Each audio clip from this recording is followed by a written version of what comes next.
TikTok, time to rock. Good evening, good morning, good afternoon to everyone who's watching from all around the world. I'm your friendly neighborhood philosopher, David Wood. And with me now is your friendly neighborhood theologian, Anthony Rogers. How you doing, Anthony? You hear me? Hey, Anthony, you hear me? Anthony Rogers, do you hear me? Hey, now I do. I don't know what happened. You didn't hear me? Maybe you got some crap internet today, or maybe that was me. Did you No, guys? I didn't. Huh? Hello? I hear you now, but for some reason you were freezing up. Guys, did you hear me freeze up at all, or is that just Anthony? I think it was just you. We'll find out here in a moment. Anyway, ladies and gentlemen, Anthony, let me know if I freeze up at all, because that could be relevant to what else is going on here. In fact, just before we even get started, I like to handle any potential tech problems at the beginning. Let me run a speed test real quick. Let me run a speed test here at the beginning just to make sure that that is on Anthony's end, not on my end. Let's see. Just Anthony, we hear both of you. Check, check. Yep. Some people are saying One, we're one, good. one. I hear you. My internet's blazing, man. Well, mine was blazing. I got so the don't fastest know what's going on. internet in the universe. Wait, some people are saying just Anthony. Yeah, I saw Wait, that. some people are saying hear you fine, and other people are saying just Anthony. All right, guys. But before we let's just check this one more time, because some of you are saying just Anthony, and some of you are saying hear you fine. Do you hear me fine right now? Before we continue, because I definitely don't want to. I definitely don't want to be talking for the next 10 minutes, and then no one hears me. Check, check, check, check, check. Okay, they're saying they hear me. All right, Anthony. Well, Anthony, have you been following this epic dumpster fire that's been going on? I have. It's been raging like the fires in California. It's been it's been pretty. Hey, does your camera tilt down? Yeah. You should tilt it down. You're like on the bottom of the screen. There we go.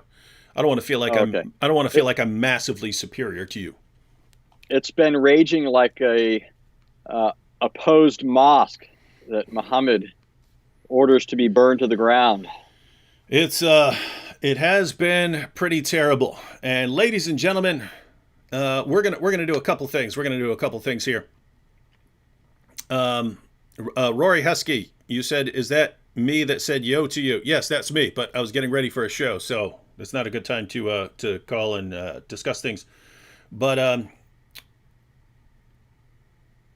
in case anyone is, well, I'm assuming everyone's been following the story with Sheikh Yasir Qadhi and the epic fallout. Why don't you go ahead and give us a rundown, Anthony, since I don't think you and I have been talking. I don't think I've been talking about that with you. I talked about it with Tony, talked about it with Hatun, talked about it with Jay Smith, but we actually have some cool stuff that we want to go into on this issue because the fallout continues. But Anthony, why don't you go ahead and give everyone a rundown in case they haven't seen what's going on? Yeah, so in the first place, as a quick reminder, Muslims have been claiming for who knows how long now, certainly ever since I've been familiar with Islam, that the Quran has been perfectly preserved. And that means both its form and its contents.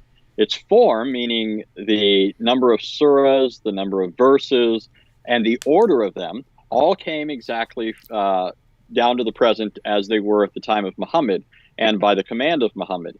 And the same thing, of course, goes for their contents. Every single word, every single letter of the Quran came down from Allah through Jibreel to Muhammad and was conveyed to his companions, who both memorized it and wrote it down.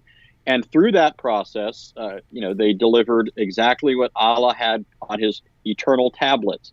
And those have been perfectly transmitted throughout the ages up until the present. That's always been part of Islam's claim to fame. At least that's always been an apologetic point that Muslims have wanted to make. And that's actually been behind a lot of people considering Islam to be, in some sense, superior to other claims, right? The Muslims will often contrast this with the textual history of the Bible or the textual history of other religions. Christians have always observed that in the process of copying the text, there have been scribal mistakes, and we believe we can ferret those out through the application of sound scientific principles of how these sorts of things enter in. And we have tens of thousands of manuscripts, right? I mean, if you're including the whole span of history, certainly we have thousands of significant weight. In any case, but Muslims have always claimed that the Quran is unique, just like it's uniquely from Allah. It has uniquely been preserved. However, we've been arguing for a long time that just isn't the case. There are issues in the transmission of the Quran, and part of that is simply because the Islamic sources tell us that, right? We know from the Islamic sources, we know from Sahih Bukhari and other places that there are issues in there are verses that aren't there. There are verses, there are whole chapters that went missing. There's just a lot of issues with the claim that the Quran has been perfectly preserved. But Muslims have always tried by hook or by crook to try and get around this. They've always made one excuse or another, and they've appeared to be able to keep a good poker face for quite a while. But the evidence against that. Anthony, one second before you go on, because there's a comment that's along these lines, and I just wanted to pull something up as a little teaser here. But Pedro Jr. said, Act17Apologetics, what is going to be the next narrative that Muslims will come up with? Let me guess, the Quran has incoherent babble that no one can understand, and therefore it is from God. I actually, Pedro, if you've been following the chat and the comments on these videos that we've been posting about these textual differences in the Quran manuscripts, Muslims, as Tony pointed out, Muslims have been claiming that there's nothing like this, right? That the Quran's been perfectly preserved. And the claim, and I have multiple Muslim apologetics books that claim never a single difference anywhere in any Quran manuscript. And now that the pictures of the manuscripts are being put up in videos in front of Muslims, showing the differences, showing that they're different words with different translations and so on. At first, when we were showing that Yasir Qadhi and Shabir Ali were admitting that there are differences in the Qurans, that the Muslims in the chat, and some of you were here, tell me if you remember this, that Muslims in the chat, you're talking just a couple weeks ago, were saying, no, this is just differences of pronunciation of the same word. Because different groups, different Arabic speakers can pronounce words differently, and they're actually comparing this, saying, it's like someone who speaks what you're saying, but with an Irish accent. It sounds different, but it's the same words. That's what they were saying. You guys remember that? That was just not too long ago. Well, now you've got people like Dan Brubaker, and I've been using some clips of his stuff in my videos. Now we're actually putting it on the screen, different Arabic words or missing Arabic words, different translations. And so now the Muslim claim in the chat and in the comments is, but it's been perfectly preserved in memory, not in the manuscripts. So even though the manuscripts are filled with differences, and yeah, you could go to different parts of the world and they use different Qurans with different words in it, even though that's the case, and even though you can go to the manuscript tradition of the Quran and find all these differences, the Quran's been perfectly preserved in memory, which is the worst way to preserve an entire book, right? So it's absolutely hilarious. But I wanted to point this out because, and I'm just saying this is the teaser for a video that I'll be putting out later tonight. Might be midnight. I haven't recorded it yet, but the video I'm making later tonight, so it might be out at midnight or 1 or something like that, is an answer to this question. Ladies and gentlemen, go ahead and tell me in the chat. And then, so we'll cover this, and then we can get back to Anthony and what Yasir Qadhi's saying. And by the way, for you fans of Mufti Abu Layth, we're going to be looking at some video clips by him. That dude's hilarious, and so we're gonna check that out. But he's actually been criticizing Muhammad Hijab and Sheikh Yasir Qadhi and so on. And so it's actually pretty cool, and he makes some important points that we want to get to. But those of you in the chat, tell me. Because Muslims always say, there are all these Muslims around the world who have the Quran memorized. Guys, give me your best guess. How many Muslims in the world have memorized the entire Quran? Give me an idea. There are 1.6 billion Muslims in the world. Give me your guess in the chat. You've heard this over and over again, that there are all these Muslims who've memorized the Quran. Give me your best guess on how many Muslims in the world have memorized the entire Quran. So you might, be thinking 1%, 10%. Obviously, it's going to be on the lower end, but what number do you think? Go ahead and guess.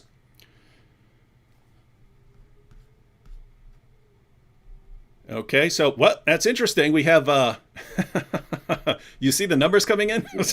Someone said, Muhammad Nasser said 40 million. 40 million have it memorized, right?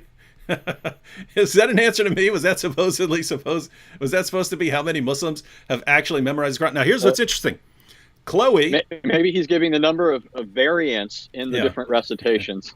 40 million. So Chloe says 0, but we had Muhammad Nasser saying 40 million. We had Samuel Yoder saying 0.5. Phyllis says 0. This is interesting. Niles Guy says less than 5%. Alex Lindsay says 50.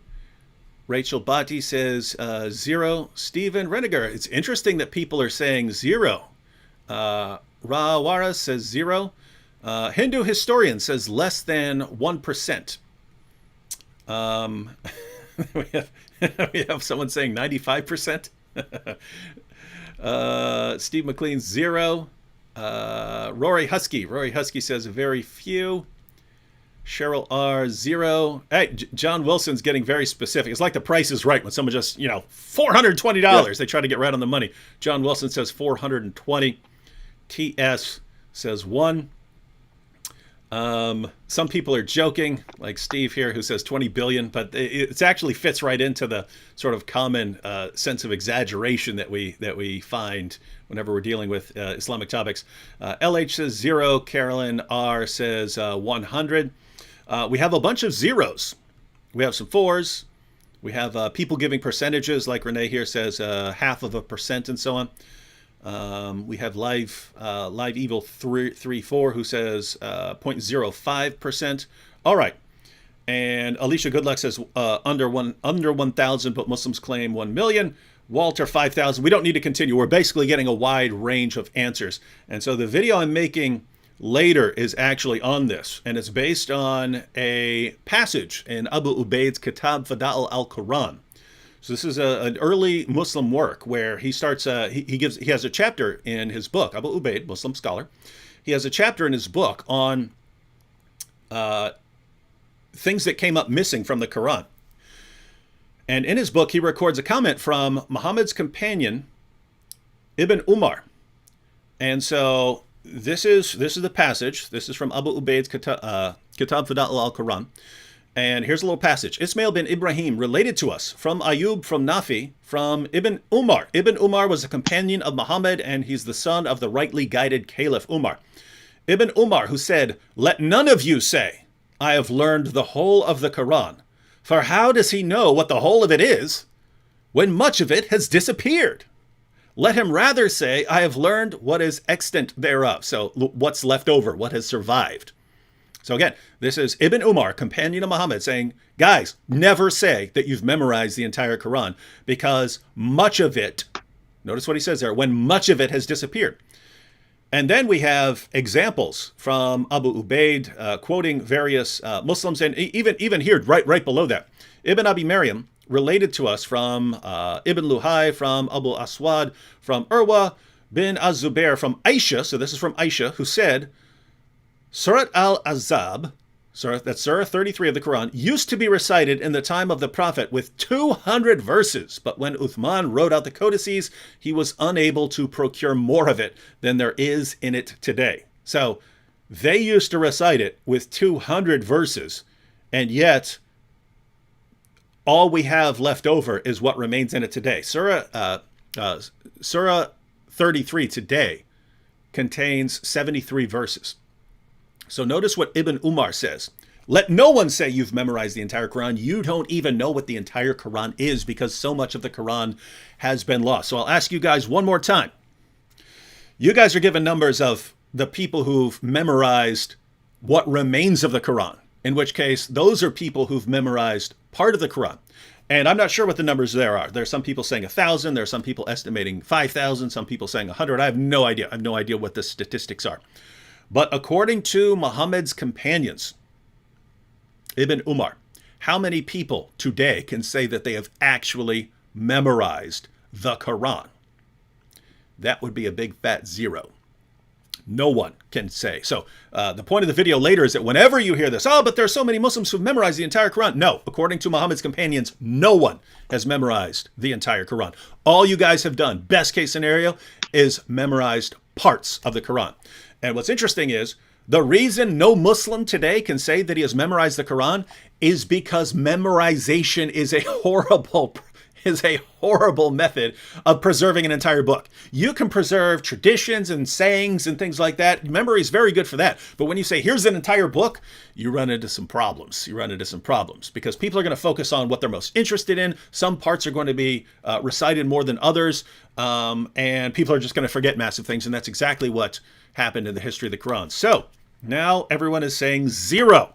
And that is exactly right. 0. So anyway, these are some of the kinds of things that you find when you start digging into the Muslim sources, and notice it just flies in the face of what Muslims are saying today. Perfect memorization. That's perfect memorization. That's how we preserve the Quran.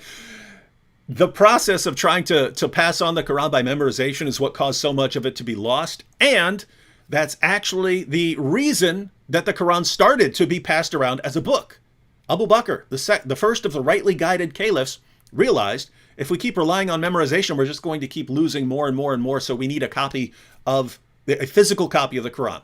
And so what was Abu Bakr saying? Abu Bakr was saying one physical copy of the Quran would be better at preserving the Quran than all the memories in the Muslim community combined.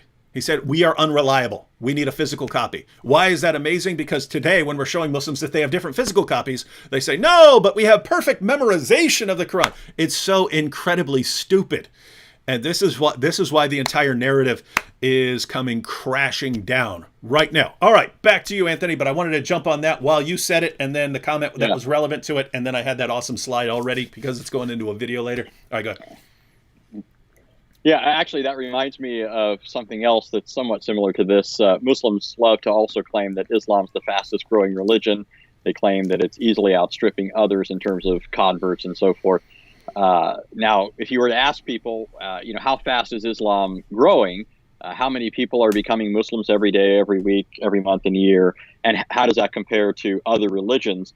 People would give various figures, usually quite high in the case of Muslims. However, if you look at the Islamic sources, we really should be thinking of this quite differently, just like you gave the example of, the Islamic sources saying that nobody can really say they know the whole Quran. Because if you look at Muhammad's teachings, according to Muhammad, everyone is born a Muslim, right? He says everyone is born upon Fitnah, which means the right disposition towards Allah. They all come into the world believing in Tawheed and so forth.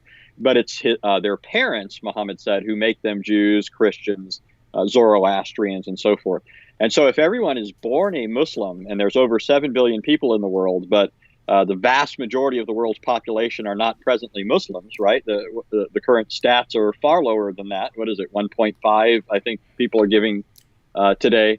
Well, if that's the case, then it means that, 5.5 billion people left Islam at some point. In terms of people who are presently alive, so the figures are far lower. Anyways, along those lines, it's kind of a slightly different topic, but it's another example kind of what we're talking about. I mentioned earlier this exaggeration, right? Like if there are some people in the world who've memorized what's left of the Quran, it'll be exaggerated, right? There are tens of millions of people. I've met like 2 people I interact with Muslims all the time. I've been to tons of debates, tons of Muslims. I've met like 2 Muslims in my life who said that they had memorized the entire Quran. Now, it's possible that I was around other Muslims who had memorized it and they just hadn't told me, but this isn't as common as Muslims would like to. There are all these, tens of millions of people who've memorized it and stuff like that. There always has to be this exaggeration. But even on the issue of the rapid spread of Islam, They'll take something like that. It's spreading rapidly. It's spreading rapidly due to high birth rates. So notice, one, it's high birth rates in Muslim countries. Muslims have the highest birth rates, and then they don't want to live in those countries, so they leave those countries and go otherwise. So that's the main reason Islam is spreading. High birth rates in Muslim countries because there aren't usually a lot of opportunities for Muslim women in those countries, and so they get married young. They start having babies. By the time a young woman in the West is finishing college and then hasn't even started a family yet, the Muslim woman who was married off when she was 13 or 14 has 10 kids already, and so that's why Islam is spreading. And then they raise these families, but they want to get out of these countries. I mean, people don't want to live in Syria right now. They want to get out of Syria, and so they move to the West as soon as they can, and Islam spreads like that. When it comes to conversions, that's what they want to say, right? Oh, Islam is growing rapidly, therefore tons of people are converting to it. Actually, in places like America, the number of people converting is actually offset by the number of people who are leaving Islam. So it's actually kind of flatline. When it grows, it's because of things like immigration, and so. If Muslims really wanted to state that argument correctly, they would have to say Islam must be the truth because women have little to do in Islam, and so they are just turned into baby machines. And then Islam does such a horrible job making countries that people want to live in that everyone just wants to get out of the countries, and therefore Islam's spreading all over the world. It must be the truth, and that would be a really, really weird, strange argument. And so, just wanted to point out that. This happens every single time, right? Whether we're talking about the preservation of the Quran or anything else in Islam or the spread of Islam, whatever we're talking about, Muslims will cling to something and then just start exaggerating everything beyond anything anyone could ever imagine, and then twist everything and somehow turn it into an argument for Islam. When if you actually dig down and look at what's really going on, it's absolutely ridiculous that this would be used as an argument for Islam. And so that's the idea with this preservation of the Quran. You've got Muslim scholars, they lie, they make things up. Okay, so some people memorize parts of the Quran and so on, things like that. But no, it's all millions of people have memorized it, and the memory is perfect, and there's no difference anywhere, and this is a miracle. Everyone needs to submit to Islam because of this miracle. You dig down, it turns out to be total nonsense, and that's why people are in panic mode. All right, back to you, Anthony. All right, so I was summing up the case that has been on offer by Muslims for a long time. I can go back and read books from before the time I became interested in Islam, but certainly since I became interested in the mid-90s, the claim that I was hearing over and over again is that everything has been preserved, the exact order of books and verses, or surahs and verses, as well as the precise contents, the words, the letters, everything is exactly. And I could, in fact, just easily flip through any of the study Qurans I have on every hand and quote to you statements from these. I don't think anybody even needs me to do that, really, because they've probably heard it from their Muslim friends as well. Mm-hmm. This is a well-known claim. In fact, we may refer at some point to Shabir Ali. In fact, we will, because you're asking me to sort of catch us up to where we are. Well, what happened recently was Shabir made a video where he did an about face compared to just statements you can find from Shabir only a couple of years ago. I can think of videos from Shabir. I can think of debates, his debate with Tony Costa, for example, where he claims that the Quran had been preserved down to the letter. But now Shabir is admitting that, no, there are variants in the Quran, and he's done that in quite a number of videos. I'm not sure if people are familiar. Even those who have seen the statements from Shabir are familiar with just how many videos he's done recently. I just watched 3 the other day that he's done recently where he's actually stating this on his own. In another context, he's actually responding to someone's question and correcting them, saying, no, the Quran has not been perfectly preserved.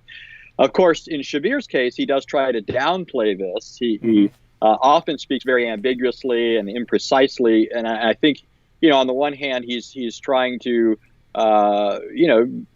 deal honestly with what's there, but also toe the line and not look too radical to Muslims. And part of that, by the way, is just the same old thing where people, they're inoculated to things by people sort of giving it to them in bits and pieces, right? Where they become to tolerate a little bit of this, and then later they finally swallowed the whole pill and don't realize it. But what we're trying to do is throw this all out there at once, right, and show people this is the case, especially for those who are being sold the argument that the Quran is the word of Allah because of the claim that it's guarded by him and stands out from all other books in this fashion. And by the way, Tony, do you remember all the Shabir's mentor, Jamal Badawi? I want to go through and find his lectures on the preservation of the books, but his lectures would always be the same. He would say that Allah revealed the Torah and the Jews corrupted that, and then Allah revealed the gospel and Christians corrupted that, and finally Allah was revealing the Quran and he said, "No more, no more." Yeah, this is what Jamal Badawi says. He said, "No more, no more. I will preserve it myself." And that's why, so supposedly that's why there are no variants anywhere in the entire history, because Allah miraculously did it. Turns out to be total nonsense. You could only say that because he was speaking in an atmosphere of ignorance, and now the lies are being exposed. What awesome times. Go back. Go. Yeah, we know what's interesting is the claim in the Quran actually is saddled to something else. In Surah 15:9, it says that of a certainty we have sent down the Quran, and therefore, it says, assuredly, he will guard it, referring to Allah. And the idea is that it's connecting it to the fact that it's been sent down from Allah. Precisely because this is Allah's book, he's sending it down, therefore he's going to guard it. And so that you would stand to reason that he should have been doing that with all these other books if they came from him. And, Muslims do have to try and worm their way around that, don't they? Because otherwise, what you've got is Allah supposedly raised up, according to some sources, 124,000 prophets over the ages. And to many of them, he gave books. The Quran mentions several of them, a book to Abraham, a book to David, a book to Moses, a book to Jesus. But Allah's track record in the case of all those books that had been given, and no telling the number of them, his track record was an abysmal failure. He failed on every single prior occasion to preserve his word. And so, yeah, you've got to make some kind of distinctive claim here, like Allah now suddenly becomes interested in preserving the book. I think it's exceedingly foolish, no matter how you cut that, because one of the things that Muhammad wants to claim when he comes along is that he was predicted in the prior scriptures. So in order that people might recognize him, and so that he might upbraid them for not recognizing him, right? Over and over again in the Quran, Muhammad charges people with being dishonest and twisting things with their tongues and so forth, because he's written in their scriptures and they should recognize him. Well, if Allah supposedly gave out these revelations anticipating Muhammad and then let his word get corrupted in the process so that it wasn't in the possession of people at the time of Muhammad so that they couldn't possibly recognize him, well, then Allah's whole approach was, just terribly foolish, right? Mm-hmm. He had no intention of preserving those books. I mean, that doesn't make any sense. No matter which way Muslims go on this, they always end up making Allah and Muhammad looking extremely foolish. But in this case, they show Allah to be extremely impotent, because they're claiming that he would guard the Quran. This was the claim of Muslims. But now Muslims, because of the evidence is piling up. And by the way, the evidence that's piling up includes more than just differences of pronunciation, right? What sometimes people don't realize, what Muslims are saying here, and Muslims aren't always very clear either. When the Quranic text was originally written, it was just a consonantal text, mm-hmm. right? That's what Muslims call the razm, right? And it was the same thing with the Hebrew text of the Old Testament. Only the consonants were written. And one way to kind of visualize this is to think of a license plate, right? Oftentimes when you look at a license plate, it says something, but usually it's because they've removed certain letters. Well, usually people who know the language well can insert those missing letters. We can figure out what that means, especially if you've got a whole sentence or a larger paragraph. Then it becomes somewhat easier. And this would be all the more easy if you are used to doing this sort of thing all the time, right? You're constantly supplying the missing vowel sounds. Well, that's the way a lot of ancient languages work. That's the way Hebrew worked. That's the way Arabic worked in its written form. And so originally the Quran was written just in terms of its consonants. However, part of the problem is that there are ambiguities. There are occasions when certain letters could form different words, just depending on, insertion of different vowels. And so if you're only relying on, oral recitation and so forth, differences are bound to result. right? Not just differences of pronunciation, but differences of words, because the vowels could actually uh, form different words from those consonants. And so, sometimes Muslims pretend it's just differences of pronunciation, but no, the oral recitations differed also in terms of what word they thought was to be pronounced in certain places. But what has become even more apparent in recent years, because we're collecting manuscripts, getting access to manuscripts, is that it's not just the pronunciation, it's not just the vocalization of these words, it's the actual consonants that often differ between these manuscripts. There are consonantal differences. And by the way, I think it was Jay Smith who recently pointed out that there's something like 93,000 different differences in terms of pronunciation. The Qira'at, a number into the almost 100,000 differences. And those are just the ones that have been compared at this point. And that's So that's not just pronunciation. That's like if you go through the Muslim text, that compilation of that Bridges. It's a Muslim organization that put out their compilation of the 10 different qira'at. It's cool. They have footnotes going through. Hey, these qira'at say this, whereas this qira'at says something else, and so on. And so it's lots of stuff going on there if you believe perfect preservation right down to the letter. Not looking like that no matter where you look. If you look to the Muslim sources, that's not what you get. If you look to the manuscripts, not what you get. If you look to the qira'at, it's not what you get. You don't find this perfect preservation anywhere, and yet it's been foisted upon all of them. Yeah, it'd be interesting to do. Another thing I haven't mentioned is the whole notion of aruf, and I don't even know that I pronounced that accurately, but there's this whole other idea of something called an aruf, which some people say refers to dialectical changes or differences. Within a spoken language, there are different dialects, and so some people would try and account for the qira'at, the different pronunciations or vocalizations, in terms of these dialectical differences. But the scholars actually point out that the aruf don't refer to the same thing as the qira'at. Mm-hmm. And in fact, there are 40 different scholarly interpretations of what the aruf actually refer to. But I bring that up because when you look at the Islamic sources, one of the things it points out is, sometimes the differences that were apparent to people at even back in the time when Bukhari and Muslim and others are collecting the hadith, the differences at those times, some people tried to account for by saying that Muhammad actually received revelation in 7 different ways, right? And what'd be interesting to me is if you look at the claims when Muhammad's getting revelations, is trying to squeeze this in there, because, for example, we're told that Jibril would recite the Quran to Muhammad, and Muhammad would recite the Quran to Jibril once a year, right, during Ramadan. And then we're told the last year of his life that they did this twice, right? So imagine every time Muhammad's getting a revelation, he has to be receiving it in 7 different ways, right? So then he's reciting it 7 different ways to Jibril, and Jibril's reciting it 7 different ways to him. And of course, the problem is the qira'at are more than 7. At one point, they standardized 7, then it was 10, then it was 14, because they had all these different recitations. So it's not even 7. But in any case, my point is just to observe. It'd be interesting to look at these different occasions when Muhammad is supposedly getting a revelation, and just trying to imagine, how does this even work? Or, Gabriel literally, for example, when Muhammad is trying to come up with an answer to the Christians of Najran, right? We're told that he didn't have an answer for the Christians of Najran at first, but then Allah sent down the first 80 verses of Surah 3, right? Well, did Gabriel recite it to him 7 different ways on that occasion before he came out with, and did he recite it to the Christians of Najran 7 different ways? When did he recite it in 7 different ways to people so that they then learned it in all these different ways? I mean, it just sounds to me like, just hopelessly problematic.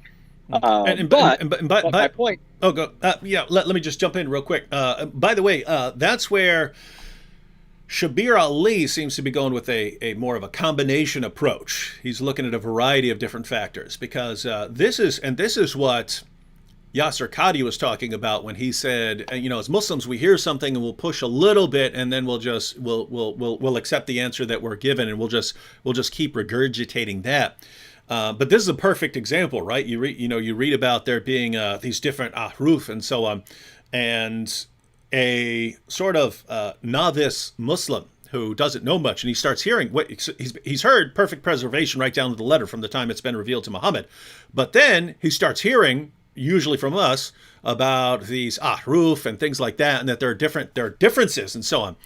And so he goes to his imam. Well, Imam, what is this? I'm hearing that there are these different versions of the Quran, and the response he gets is, "Oh, these are just differences of dialect, because there are different areas of Arabia and they spoke different dialects, and so the Quran had to be revealed for them as well." And then the Muslim, "Oh, great, okay, no problem anymore. Now I know what this is talking about."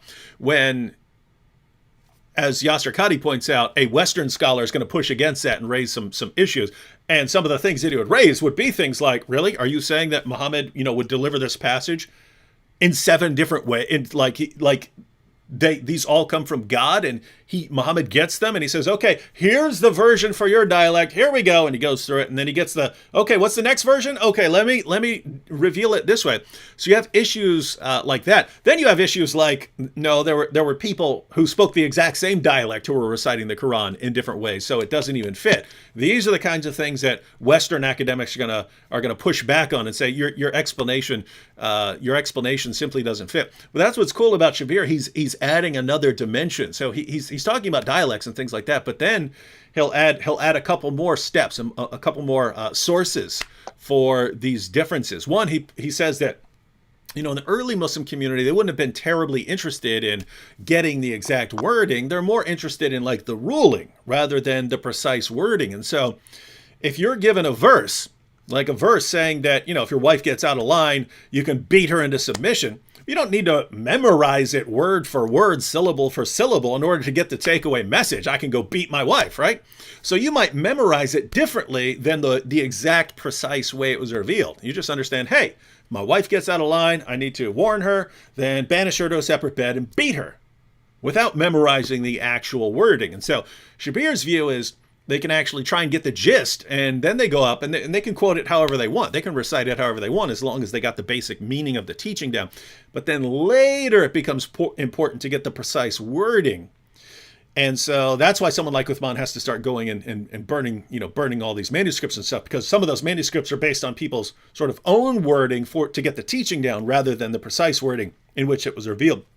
And then Shabir adds that the early written forms of the Quran, even with the vowels included and so on, if you don't have the dot system in there, you can read these things in different ways. And so that could have caused some problems as well when people are adding dots. If they're adding them in the wrong places, then you get different words. And so you put all of that together and you get Shabir's defense of why there are differences in the Quran, manuscripts and so on. And it's, you want to look at that and say, I'm not buying some of that, Shabir, but I have to say Shabir is light years ahead of what a lot of other Muslim apologists are trying to do, and still, say that there are no differences and things like that. And so I think Shabir is heading down a more reasonable avenue right now. We'll see how his case holds up. Right. Well, notice a couple of things about that. It actually confirms your point about the problematic nature of relying on oral transmission. Because if you're talking about having the consonantal text and then later people are adding the vowel pointings, that's what accounts for the differences. That's where they arise from. Mm-hmm. Well, notice where they're supplying those vocalizations from memory, right? So these differences are, first of all, in these people's memories on how this is supposed to be pronounced. And so that's a problem. It undercuts one part of. In fact, I heard the other day, it was another ambiguous thing, another example of ambiguity on the part of Shabir. But on his show, Let the Quran Speak, he was asked about how we can rely upon the preservation of the Quran being the case when, in many cases, certain verses didn't have sufficient attestation behind them. Mm-hmm. In other words, you're supposed to have 2 witnesses to something and a written form of it as well before it could be included during the recensions and so forth. And in particular, I think the person was thinking of something like Surah 9:128, which had difficulty getting into the Quran because they couldn't find sufficient witnesses.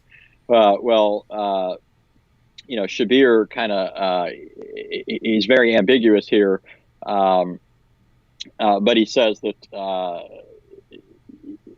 basically that this made it in, even though it wasn't mutawatir, because you could rely on memory, right? Somebody's memory was sufficient. One person's memory, this person was so good, or something along those lines. I think there's a bunch of problems even with Shabir's. And you suggested that already, of course. But he's trying, right? He's admitting things as he's doing so. That's part of the issue that leads to the next point, which is that Yasir Qadhi comes along, and Yasir Qadhi is light years ahead of a lot of these guys, right? I mean, we give Shabir a lot of props. Shabir is certainly one of the better apologists representing Islam. Shabir is certainly no slacker. But speaking forthrightly, Yasir Qadhi represents the upper echelon, I would say, of Islamic scholarship, certainly in the West. Right. In fact, he's been educated in both contexts. He's been educated both in an Islamic context and in a Western context. And so he's familiar with this, coming at it from both angles. And he used to even hold the basic narrative that Muslims were touting. Right. He used to claim as a Salafi. In fact, a lot of Muslims were critical of Yasir Qadhi prior to this, because Yasir Qadhi had moved away from Salafism. And I suspect the move away from Salafism goes hand in hand with recognizing some of these other issues as well that he hasn't spoken about until recently. And so for those who don't know, recently he was doing an interview with Muhammad Hijab, who expected him, I'm sure, to give the stock in trade or canned answer when he asked him basically, if the Quran we have today is the same as it was at the time of Muhammad. And the way he put it was, if I gave you an empty mushaf, a blank document, if you will, and you were to write the Quran on it, would it, from memory, would it be the same? Would it be the same as the one everybody else has? Would it be the same as what the Prophet had, what his companions had? And at that point, Yasir Qadhi became very uncomfortable, and he started pushing back against, giving an answer or talking about this publicly. Now, here, I think it's significant. One thing that should be underscored is, again, just how well-educated and rhetorically, I think, gifted Yasir Qadhi is, right? The significance of that is that I've heard Yasir Qadhi. I've listened to him for years. I've listened to hours and hours of lectures. I mean, you can recall. Yeah, you like his series of lectures on the Sirah, right? The life of Muhammad. He's got 100 lectures on the Sirah. He's got other series that he's done. I mean, he's been around for years. And the reason I bring this up is he'll bring up some very difficult issues, right? Like he'll talk about the satanic verses. If you listen to him talk about that, it's amazing just how well-versed he is in that area, right? And it's also an area where he mentions that there are difficulties here. He also mentions that there are difficulties when it comes to Muhammad taking the wife of his adopted son, right? And he goes through these different attempts to deal with this. He shoots holes in certain ones. And then he comes up with what he considers to be a plausible and an acceptable Islamic way of understanding those things. And so my point here is he's very intelligent. He's very well informed, and he has the sophistication to try and come up with things, even if we don't buy them, right? Mm-hmm. And the reason I bring that up is, if anybody was going to be able to do this, one person that we would expect to be able to do so would be Yasir Qadhi, to account for the issue of the Quran's transmission and all these problems. If somebody was going to be able to at least spin a plausible theory, he's one person I would think of. I would fully expect him to be able to do so. Like I said, he's well educated, he's smart, he's rhetorically gifted. I've watched him do so on even other difficult issues. Taking your own son's adopted wife, uttering verses from Satan. you name it. Yasir Qadhi tries to tackle those issues. And so to me, this is extremely telling when he comes along and in response to Muhammad Hijab, he says, I'd rather not talk about this. And then even says it's foolish to talk about this in public. And then says he's never talked about this issue in public. And then immediately in that context starts talking about the struggle of faith and doubt that he experienced while he was in university, right? So most of us understand that this probably had something to do with his struggle of faith at that time. And I've heard other videos of Yasir Qadhi before this where he was talking about his doubts, and also videos where he talks about some issues with the traditional narrative, but he's not as full or as clear as he is in his interview with Muhammad Hijab. And by the way, the reason he's a bit more clear, although not as clear as we could have hoped, the reason he's a bit more clear is because Muhammad Hijab, foolishly decided to sort of press forward, right? And he started pushing Yasir Qadhi. I think he asked him 3 or 4 times, what would you write on a blank page, right? What would you write if you had to? Would you write the Quran? Would it be the same thing that I confess today? Would it be the same thing that Muhammad and his companions recited then? And he says, Aki, it's not that easy. It's not that simple. It's not that simple. And so this is what created a whole firestorm, right? Here are 2 prominent Muslims, one who's engaged in dawah, who engages in apologetics and debate representing Islam, who has for years touted the traditional narrative. He's admitting that narrative's not true. Yasir Qadhi comes along and says the Quran has holes in it. And by the way, I don't know if you saw it, but earlier, Ergo Sum, the nickname Ergo Sum, he in reference to Yasir Qadhi, he started referring to Holy Quran, right? Holey, in reference to Yasir Qadhi's the Quran, the narrative has holes in it. So that's where we're at, and that's why this is so significant. Not because we didn't know this stuff, but because now Muslims are being forced to admit it. Because again, the evidence is mounting, and a lot of it is corroborating what was already there in Islamic sources, and it's undermining some of the traditional ways that Muslims have tried to account for that. All right. Well, I asked Anthony at the beginning to give us a quick summary of what's been happening. And here we are, 50 minutes into the live stream. He only interrupted me for 30 minutes of it. Hey, check this out, though. So notice, for decades, Muslim apologists and Muslim scholars lie to Muslims, telling them perfect preservation right down to the letter. For decades, we say that's not true. Read your own sources. It's just not true. And now we finally have Muslim scholars and apologists who are starting to admit that there are differences and so on.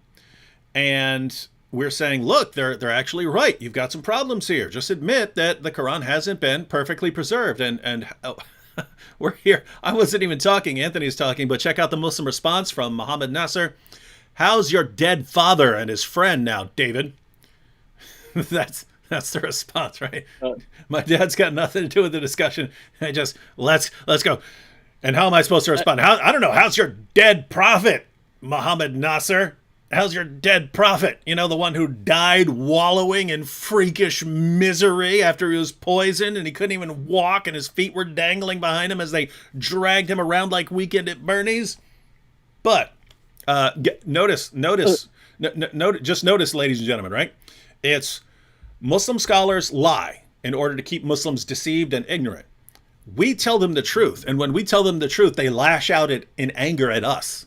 Anger and hatred at us for telling them the truth. What is this religion? What is this? Go ahead, Anthony. And we've got to get to some clips from Mufti Abu Layth because he's just hilarious. But go ahead. So this is actually about Mufti Abu Layth. So people may not have seen him yet unless they saw your video the other day where you have him in it. But I actually watched a video. You may not have seen this. But there's a video of Abu Layth referring to you. And I just think this is funny in this context because we were talking about the unreliability of memory and people repeating things and that sort of thing. Not the complete unreliability, but just it's not you can't expect perfect preservation that way. But in this video, Abu Layth mentions you, and then he says, "I don't know if you guys know who he is." And then somebody in the the crowd there, you can't see him because they're not on camera, but the person says, he tried to kill his father. And then this other person says, no, no, no, no, his father tried to kill him. And then somebody else yells something else out. And the reason I just find this somewhat humorous, because it's Abu Layth, we're about to watch him in a minute, but here you have these different people shouting out different things that they heard, right, but apparently didn't remember correctly and are reporting differently. And that's not all that surprising in light of what we also see is true in the case of the Quran itself, not being preserved completely accurately down through the ages for transmission. Actually, along those lines, as a matter of fact, here's another perfect example of that, right? It's funny how this ties in perfectly with what you're just saying. Here's the next comment from Muhammad Nasser. David, remember your debate with Zakir Naik? You are finished. You are finished. You are finished. Anthony, do you remember my debate with Zakir Naik? No, I wish I had, though, because that would have been, would have been awesome. But Zakir Naik has never once faced an actual Christian debater in his entire career. You guys should know that. But notice, wow. And the point here, along the lines of memory, I just wanted to mention briefly, because Muslims are saying, some non-Muslims are saying, but there are people who have photographic memories, and there are people who can memorize tons of stuff. That's true, but here's what you find in Islam. The people who had the best memories in the early Muslim sources were dismissed, right? They had to reject what they... Let me go ahead and give you an example. This is from... some were killed. Yeah, this is from Sahih al-Bukhari, number 5005. Check this out. And this name right here, Ubay ibn Ka'b, you should recognize this if you watched the Yasir Qadhi clip, because Yasir Qadhi refers to Ubay ibn Ka'b as the master of the Quran. Watch what Ubay says. So Sahih al-Bukhari, number 5005. Umar said, so Umar, the second, one of Muhammad's closest companions, Muhammad's father-in-law, because Muhammad married Umar, one of Umar's daughters, and the second of the rightly guided caliphs, one of Muhammad's closest companions, Umar said, Ubay was the best of us in the recitation of the Quran, yet we leave some of what he recites. Ubay says, I have taken it from the mouth of Allah's messenger and will not leave it for anything whatsoever. This is Umar saying, Ubay's the best at reciting the Quran, but we have to leave off some of what he recites. Who was the best memorizer of the Quran? Ubay ibn Ka'b.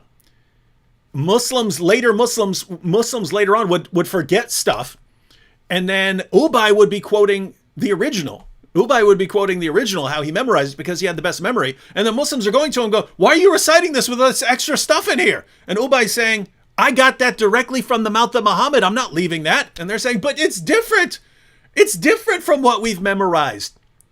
And so there are people saying, yeah, but some people have great memories. Yeah, but the people with great memories were overpowered and overcome by the people who had lesser memories and memorized the Quran with stuff missing from it. That's what happened in the history of Islam.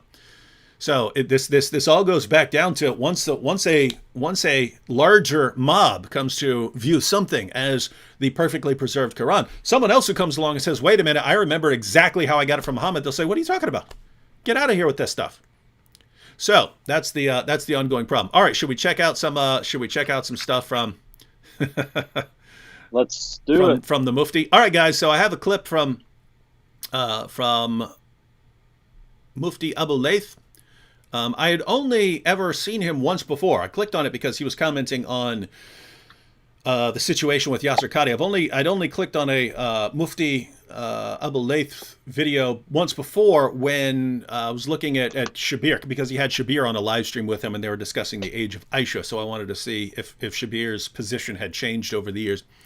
But let's go ahead and check out some of this, because I'm sure you would agree, Tony, but I mean, we're always laughing and joking and stuff like this, and a lot of other people always come across as angry and stuff. And Mufti here seems like he actually has a sense of humor and would be fun to be around. All right, let's go ahead and check out some of this.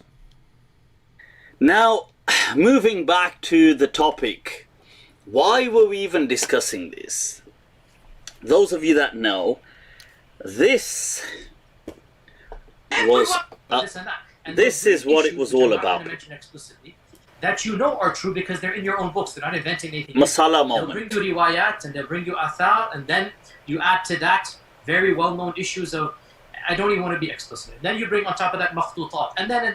And it's very clear to you and to every single very advanced student and specialist that the standard narrative has holes in it. That's what I'm going to say. The standard narrative does not answer some very pressing questions. Okay? So, many of you may be familiar what Sheikh Huzur Qadhi Sahib did. Is he went on an interview with Muhammad Hijab, and what he decided to do in that interview is no, he never decided. To be fair to him, Muhammad Hijab sprung on him this question, this controversy to do with the Quran not being preserved. What is this about? You know, because how do we have these different manuscripts or these different variants, and what's going on? And Yasir Qadhi Sahib, what he does is he decides to just be very open.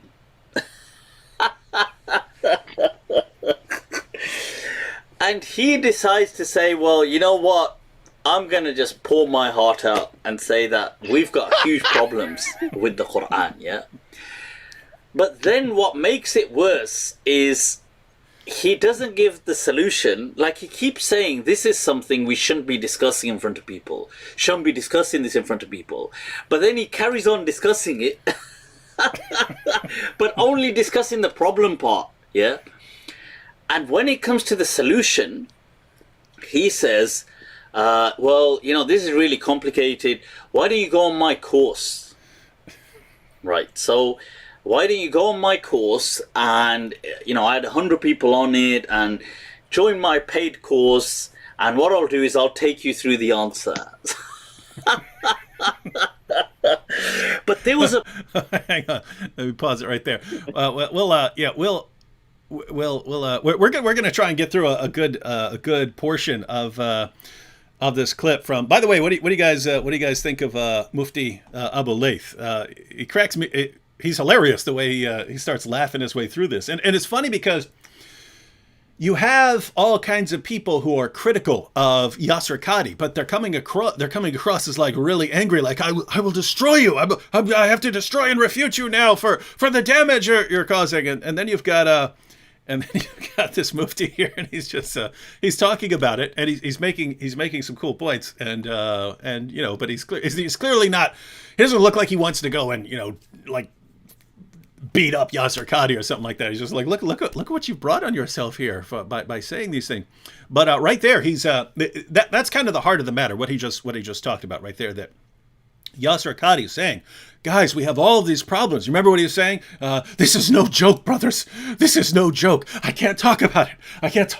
But man, if you go up against these Western scholars and you say these things that we tell you, they will laugh you out of the room. They're going to think you're a complete idiot for saying these things. It's such a problem. This is no joke. They don't respect the red line. They just keep crossing it. The answers that we give would never stand up against them. He actually compares the Muslim scholars and apologists in their explanation to the emperor in the emperor's new clothes, the guy who walked around naked and was so stupid that he didn't realize he was naked. And the Western scholars in this analogy, the Western scholars are the ones who are going, what are you talking about? You're naked. You don't have any clothes on. And he's saying that's what it's like. And so he's like in panic mode.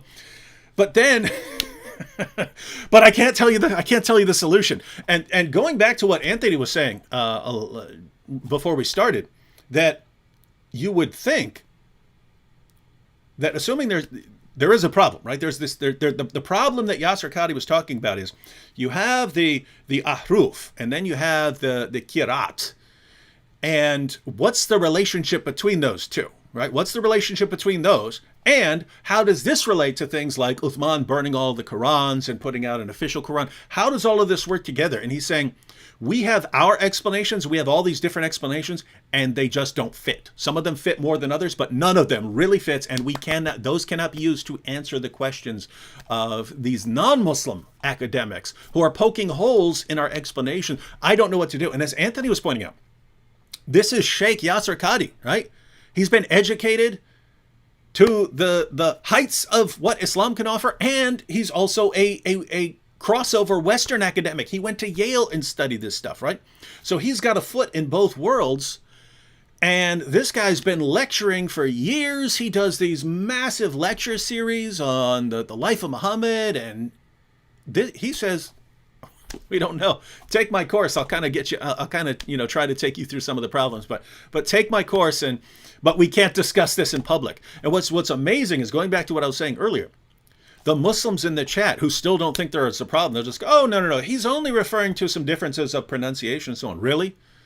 You don't think he would have just said that? You don't think he would have clarified that? By the way, guys, I'm just talking about some different pronunciations of the same word because, it's like Irish and American English. They sound a little different. That's all I'm talking about. He's not talking about that. He's not talking about that. He would not be in panic mode if that's all he meant. Muhammad Hijab would not have had to delete that entire portion of the discussion if that's all Yasir Qadhi had meant. Even assuming that people didn't understand it, Yasir Qadhi could have come out right afterwards and said, oh, you guys thought I was talking about problems with the Quran, and so no, just different pronunciations. That's all I was talking about, right? He was in panic mode. He had YouTube take down. He filed copyright paperwork against me for something that's completely legal. I'm protected. That video will eventually go back up, even if I have to go to court over it. But he had YouTube take down. I took all those little parts where he's saying, we can't say this in public. This is too dangerous. This will destroy the face of Muslims. That's the basic idea. And I took these clips, and after each one, I would have Jack Nicholson going, you can't handle the truth, because that's what he was telling Muslims. He's saying, Muslims, you can't handle this. You're not ready for this. I know that you've been raised all your life to believe perfect preservation right down to the letter. And if you find out what's actually going on, so many of you are going to leave Islam. And I don't want to be the cause of that. So we cannot talk about this. But then what's he say? So if you're really interested in this stuff, you have to take my course. And that's what Mufti Abu Layth here just finds hilarious, right? Like, guys, there's this problem that might destroy Islam. And if you want the answer, take my paid course. And that's brilliant, by the way. You and me should do that, Anthony. We should make a video. Guys, there's something that could destroy Christianity and bring Christianity to its knees if it gets out. And just so you know, you have to take our paid course if you want the answer to it. This is funny stuff. And he mentions Yasir Qadhi starts pouring his heart out about. That's hilarious. Issue, that's hilarious the way he puts stuff, right? I'm gonna pour my heart out. Yeah, and that's going to tie into something in a bit. But here I just want to go back to something else, just in terms of Abu Layth, and part of what I think accounts for why he's a bit more laid back and not so intense as some of these other guys are. One thing is, you can tell very easily that Abu Layth is not a Salafi, right? Yeah. There are a number of things that show that he's not a Salafi, just from what we've already seen and some of what we're going to see. In the first place, he doesn't have the beard, right? He's got the goatee going on. He's obviously trimming things. He's shaving and so forth. Definite no-no as far as Salafism goes. Also, in a minute, I don't know if you have this part of the clip in there, but while he's quoting Qadhi or about to quote him, there's going to be music playing, right? Because he's sort of dramatizing this part about Yasir Qadhi pouring out his heart. And so he has this music playing. Obviously, another no-no when it comes to Salafism. So there are a number of things that stand out that show that he's not a Salafi. Mm-hmm. But this is really interesting, and in a sense, I've been holding out on you. The other day, I was watching some Abu Layth videos before this, before we were going to talk about all this. And he's got this thing. In fact, in this video, at one point, he refers to Bukhari Gate. And I don't know if you have that part in the clip here, but most people will hear that and think, what does that refer to, Bukhari Gate? He keeps saying it. Well, he's actually referring to this project that he has to show he's not a Quran-only Muslim, mm-hmm. but he doesn't accept the idea that Bukhari is just automatically Sahih. Right, he thinks there are narrations in there that are just patently false. He doesn't believe it should be put on the level of the Quran, which is the standard approach. Right, the Sunnah and the Quran are both equally authoritative, not in the sense that they're both the literal verbal dictation of Allah, but both are inspired. Right, the Quran is Allah's literal speech. The Sunnah is Muhammad's inspired utterances, his inspired responses, and so forth to various situations. So in classical Sunnism, those two sources of authority are uppermost, right? They're the pinnacle of authority in Islam. But Abu Layth actually calls that into question, and he has these videos, which he calls Bukhari Gate, where he's exposing what he thinks are obviously problematic hadith. And one of the hadith, just to give an example of this, and I'm actually curious about this because if you read the English translation, now he's reading the Arabic, and he's showing you on the screen, he's putting his copy of the Arabic edition of Bukhari on the screen. He's recounting a hadith, one among many that he goes through, which he says, this is just downright disrespectful, can't be true of our prophet, right? So he's reasoning like a Muslim. He's thinking Muhammad's the paradigm of conduct, but he thinks that of a different. He thinks of what's good independently of Muhammad. In other words, this is good. So if Muhammad's the pattern of conduct, he must have done X. But since the hadith attributes Y to him, that can't be a true hadith. That's his way of reasoning. But the hadith. By the way, I did gather that from the portion that I watched from one video where they were talking about Aisha, and it's interesting because Shabir Ali in that video, I'll be making a video about this, but Shabir Ali in that video said a 9-year-old girl is just not ready for marriage, right? And so it's clear that that's what was guiding his reinterpretation of the text. But him saying that, the Mufti there, he was commenting on this, and he was saying that he believes that since there were accusations against Aisha of possibly committing adultery and stuff, that her age may have been exaggerated down. Like there's no time for that, right? There's no time for any of that. She was too young. She wouldn't have been out, doing anything with other people and stuff. So apparently he has that kind of view. But yeah, so you're saying he does that with multiple passages in Bukhari. Yeah, so listen to this. There's actually 2 examples now that I want to give. But one, very briefly, is there's a hadith where Muhammad goes to a woman's house. This is a Muslim, according to Abu Layth. And in the standard translation, it says that he goes to the woman and he says, "Give yourself to me." And but the way it's the way it's worded in the standard translation is give yourself to me in marriage, right? He's asking her to become his wife. And then she says, should a princess marry, or it says, should a princess marry an ordinary man? And then it says that Muhammad reached out to console her or calm her and told her that, he's a good man or whatever. He's the servant of Allah and so forth. But in the actual translation that Abu Layth gives, it says that Muhammad goes to this woman and says, "Give yourself to me." In other words, he wants her to pleasure him. And then she said, should a queen give herself to a loser? Right? That's what it literally says, according to him. And then it says that Muhammad reached out to touch her, meaning to actually fondle her in some sense. And then she rebuffs him and says, "I seek refuge in Allah from you." Right? This is how the woman replies. And so Abu Layth, reading it from the Arabic, seems to have a very different understanding of it than what we have in the English version of that account. But the same thing with Aisha. He's really ridiculing some of the reasoning when it comes to Aisha. He says, he says, how could Aisha even be old enough to consent to marriage at 6 years old, right? And then he points to these other hadiths where it says that Muhammad taught that when people became 10 years old, then brother and sister could no longer sleep with each other. He said because they used to sleep together naked, but at the age of 10, then they had to be separated. He says, but what? Aisha can marry Muhammad at 6 years old. She can consent at 6 years old. She could, have relations with him at 9, and they weren't even separated until 10 normally. I mean, he just rips into these things. So he's not uncritical of certain things, and so I think it shows in some sense why he's just not so uptight, right? He doesn't take some of the strident or stringent approach to some of these things that other Muslims do. Now, I think that's hugely problematic, as I know you would, because you've responded to the problem of now he's not exactly a Quran only Muslim. He's not rejecting all hadith, but as soon as you start really whittling away at the hadith and undermining their trustworthiness, you then start to have huge problems, right? Because now we don't know how to account for all sorts of things. The same people who give us the hadith are the people who supposedly give us the Quran, right? And so these change of narrations, if you start eroding our confidence in them, all of a sudden, the Quran itself goes with it. You can't have the one without the other.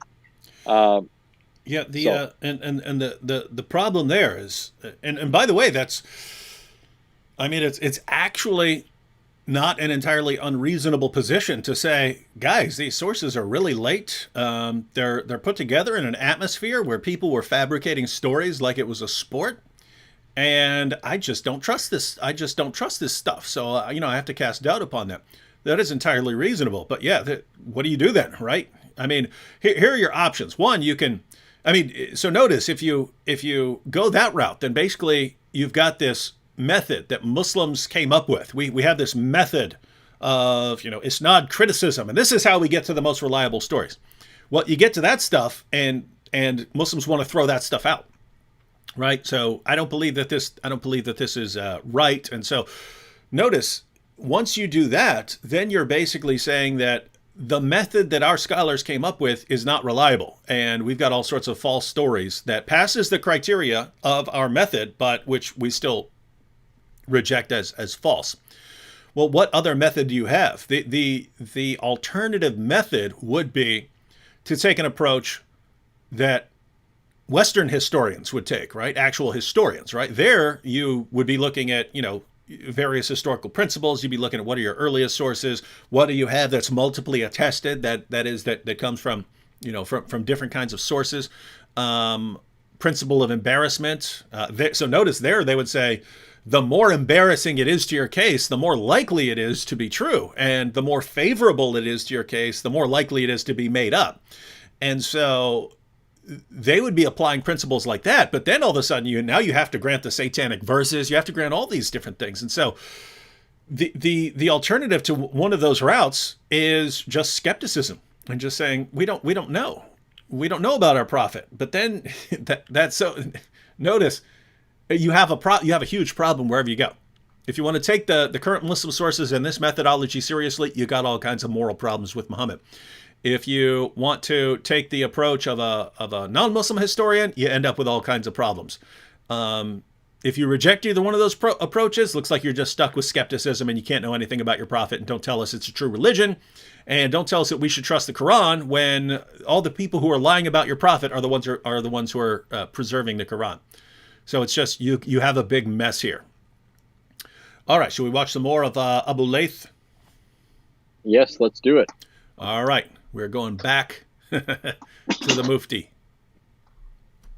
Point in there where Muhammad Hijab says to him that, look, if I gave you a blank Mus'haf, a blank Quran, and you can use any Mus'haf you want, but you have to rewrite the Quran, would you rewrite it with pretty much what we have today?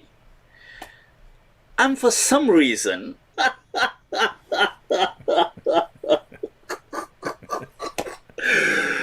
right, so what happened is, after this whole episode of Muhammad Hijab kind of pressing him and him deciding to have this moment of epiphany and transparency and I want to just pour my heart out to the world, right?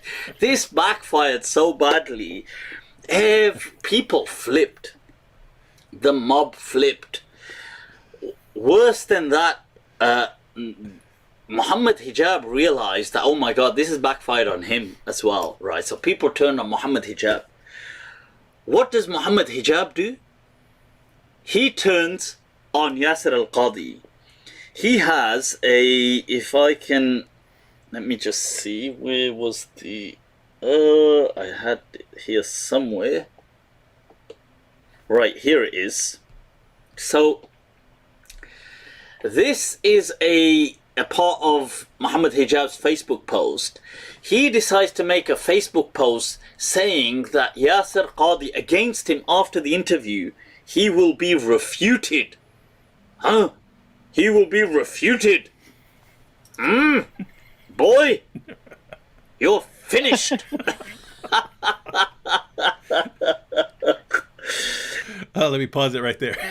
So it's actually a pretty decent, not a direct impression of Muhammad Hijab, but more along the lines of the attitude, and you can see,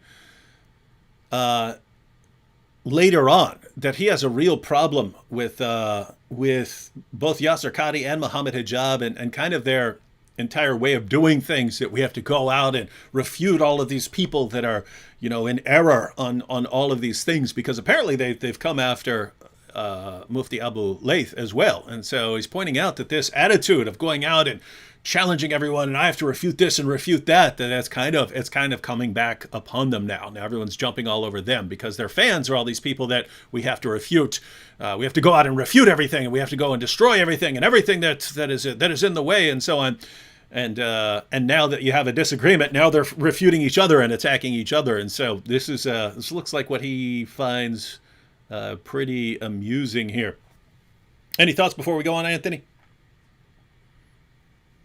Yeah. Well, so one of the things he points out, again, I don't know which clip if you're going to have this in or not, but I took the entire 19. I cut out the risque, a little risque thing right there.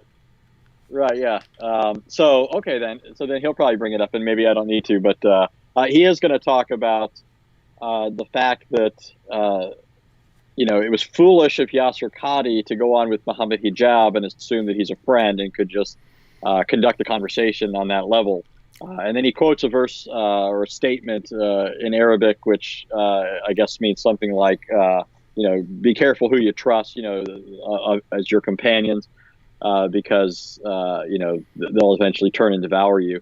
And, it reminds me, though, of something that has been observed by others with respect to, things going on politically. Often we get involved in certain things in Muslim countries when if we just left them alone, in many ways, they would turn on each other and ignore us. But we often draw their fire, right? Because we go and insert ourselves politically in some of these things and then become the object of attention. Well, the same thing is true when it comes to apologetically or doctrinally or practically in Islamic circles, right? Leave Muslims alone and they'll devour each other, right? And that's I think the dynamic that Abu Layth is observing, that these guys are given to that sort of thing as part of their tradition, their methodology, because for many, many years, Yasir Qadhi was a Salafi, and I'm not just limiting it to Salafism, but the reason I bring this up is because Muhammad Hijab is a Salafi, Yasir Qadhi was a Salafi for many years. The people who are most critical of Yasir Qadhi now are Salafis because he's backed off on some of their tenets. And Yasir Qadhi apparently hasn't stopped in many ways having the same attitude of critiquing people, right? He does try and present a bit of a more tolerant approach when it comes to certain things. In fact, that's one of the more humorous parts of this whole thing, right? I don't want to steal his thunder, but he's going to talk about how Yasir Qadhi wants to avoid controversy on certain topics, but apparently that's an important part as well. Yeah. Yeah, so I'll just leave that for the clip. Couple quick comments right here. John Crypto says, how can you be a light of the love of Christ by insulting non-believers? You catch that, ladies and gentlemen? We should be ashamed of ourselves. We are not being a light of love, of the love of Christ by insulting non-believers. Now, Anthony, am I wrong here? But didn't Jesus, who clearly exhibited the light of the love of Christ, insult non-believers? Yeah. One of my favorite statements is when Jesus says, "Go tell that old fox," referring to Herod, right? Somebody brings a report to him regarding Herod and his machinations, and Jesus tells them to go reply, and he refers to Herod as an old fox, meaning he's it's like us saying he's a sly devil. It's certainly not an endearing term, not something you'd expect him to say of somebody in a position of power, especially if that was contrary to the dictates of love, right? But I mean, we could give examples of verbal expressions over and over again. Jesus, right? He speaks in less than superlative terms of people. Yeah, you whitewash tombs, you brood of vipers, you snakes. Now look, he's insulting right here, right? He's insulting. And I don't know.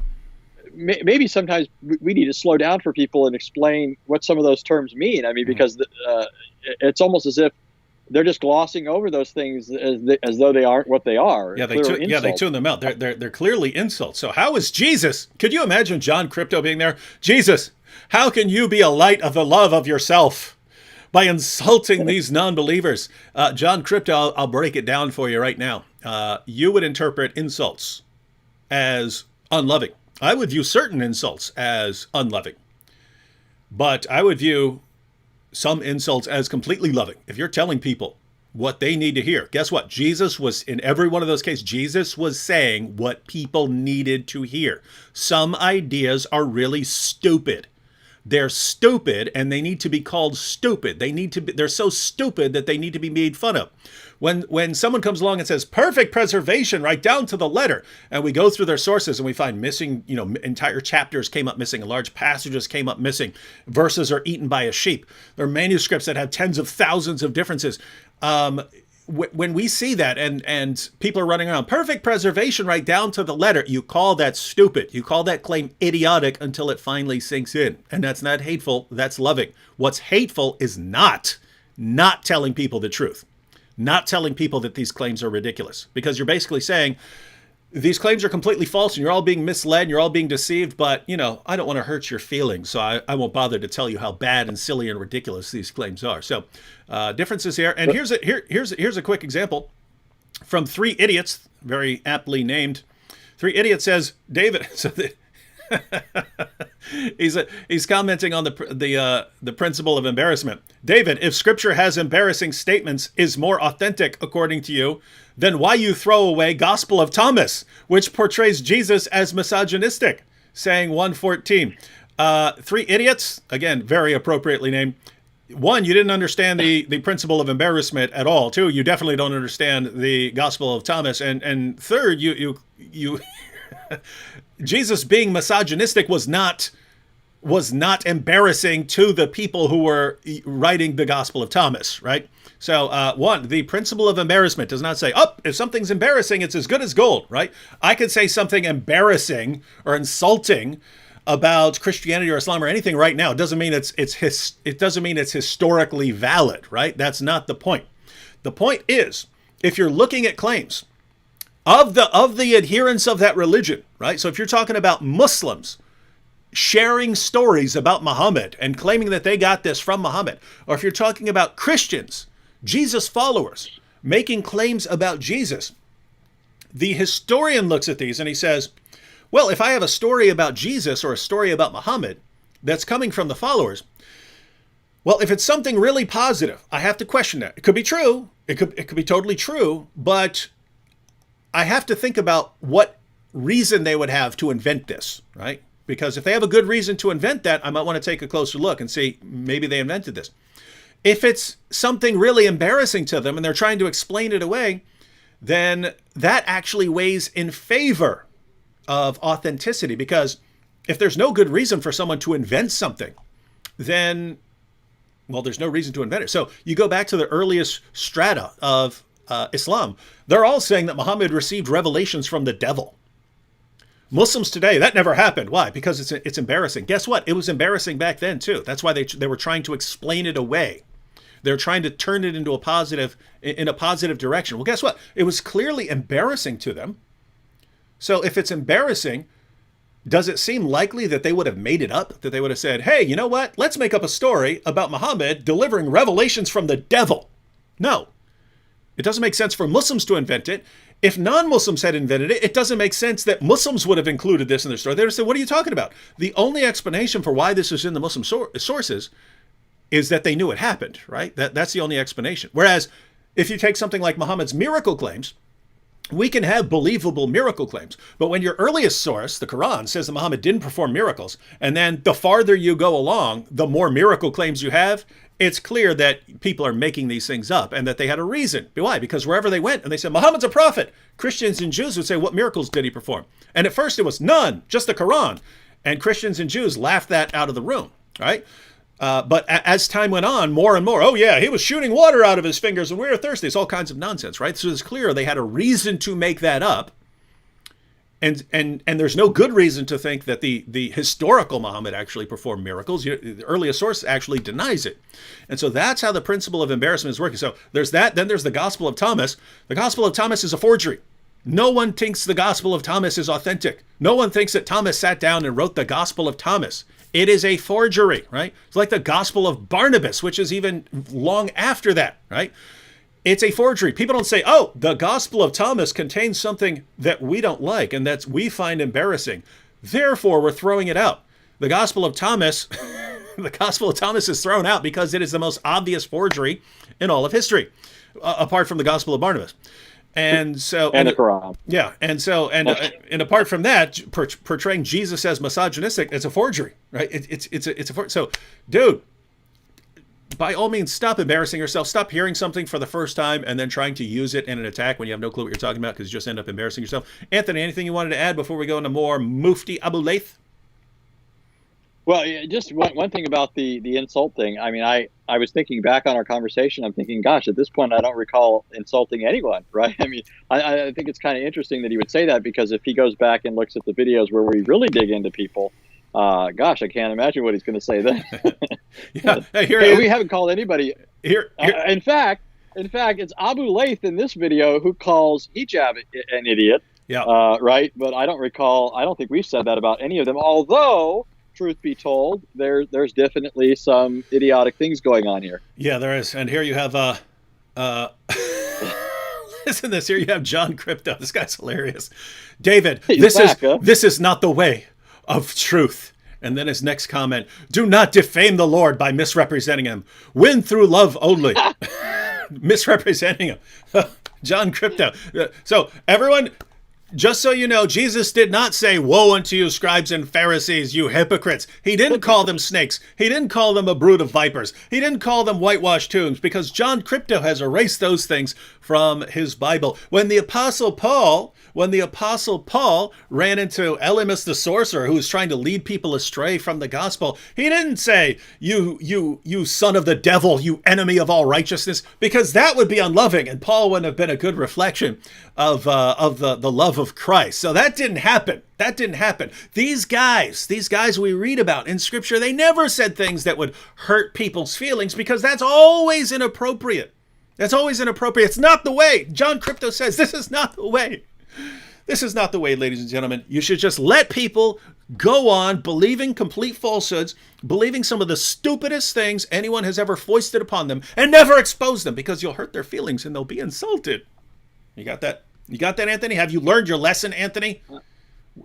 Finally, we need the JCV, the John Crypto version of the Bible. He can go ahead and erase all the parts that he doesn't like. Until you come out with your authoritative John Crypto version, John Crypto, we'll go ahead and stick with following the. John Crypto says, you are not the Lord, David, not an apostle. Now, wait a minute. You're telling us to follow the example of Jesus' love, but we're not the Lord. Do you notice? Follow Jesus' example of love. Okay, well, what about when he would expose falsehood and expose stupid things and stupid patterns of thinking and make fun of them? What about when he makes fun of them? You can't do that. You're not him. You see this? In other words, here's John Crypto, because he's doing the same thing with Jesus that he's doing with the Bible. Just take the parts of Jesus that I like, and yeah, you imitate those. But if it's something I don't like, then don't imitate that. That you're not him. This is, oh my goodness, wow. Oh boy. And you know, it's funny, John Crypto, I can't believe he's making fun of me. This is not Christ-like for him to be making fun of me. And he shouldn't be making fun of me for completely misrepresenting and distorting Christianity and attacking Jesus and the apostles, because that's what you're doing, John. Yeah. By the way, I just want to be clear. That's what you're doing when you say it's wrong and immoral, not a good example of the love of Christ to say mean things and to insult people. You just attack Jesus. You just attack the Apostle Paul. You just attack the Apostle Peter. But you don't make fun of me for doing that. No, I will make fun of you because you're saying stupid things in public. All right. So, anything else, Anthony? Yeah, just quickly, I'm thinking. First of all, if if we can't follow Jesus, Yeah. because his example clearly goes against his strictures. Got to follow John Crypto. Crypto's strictures. Cryptoism. Right. So then we should follow the apostles. Well, we can't follow the apostles because of John Crypto's strictures. So who are we left with, right? I assume the same rule goes for the prophets, right? We can't follow Jesus. We can't follow the apostles. We can't follow the prophets. Oh, you definitely are not following Elijah or anyone else.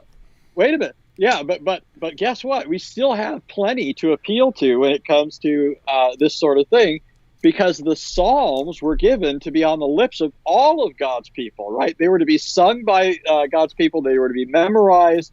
But the Psalms are full of invectives and rhetoric registered towards unbelievers. I won't tick all of them off, but just think of Psalms where it says, for example, that those who worship mute idols will be like them, right? In other words, mute, right? You'll be their gods can't. They have eyes, but they can't see, ears, but they can't hear, feet, but they cannot walk, and those who worship dumb idols are going to be just like them. That's sarcasm and wit in its highest. So, you're not really salvaging anything here in terms of your makeshift rhetoric by trying to excise certain parts of the Bible as being irrelevant or what have you. Stop quoting scripture. Stop looking at that's not where we go to for our behavior. We go to John Crypto and his church where everyone is super nice and loving and would never hurt anyone's feelings at all. They would never tell people. They would never, if they saw someone walking off a cliff, they would never yell, "Hey, you idiot, you're about to walk off a cliff, be careful." They would never, because that might hurt his feelings. They just let him walk off because that's loving. That's loving, Tony. So you got a lot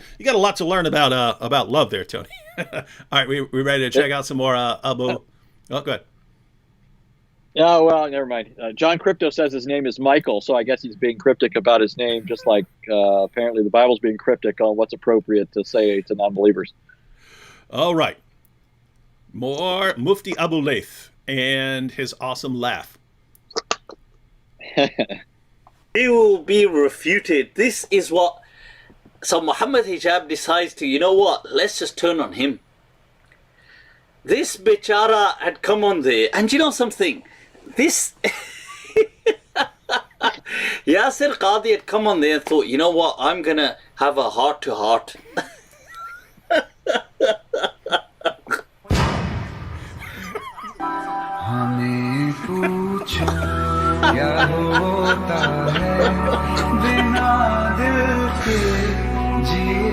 Hi.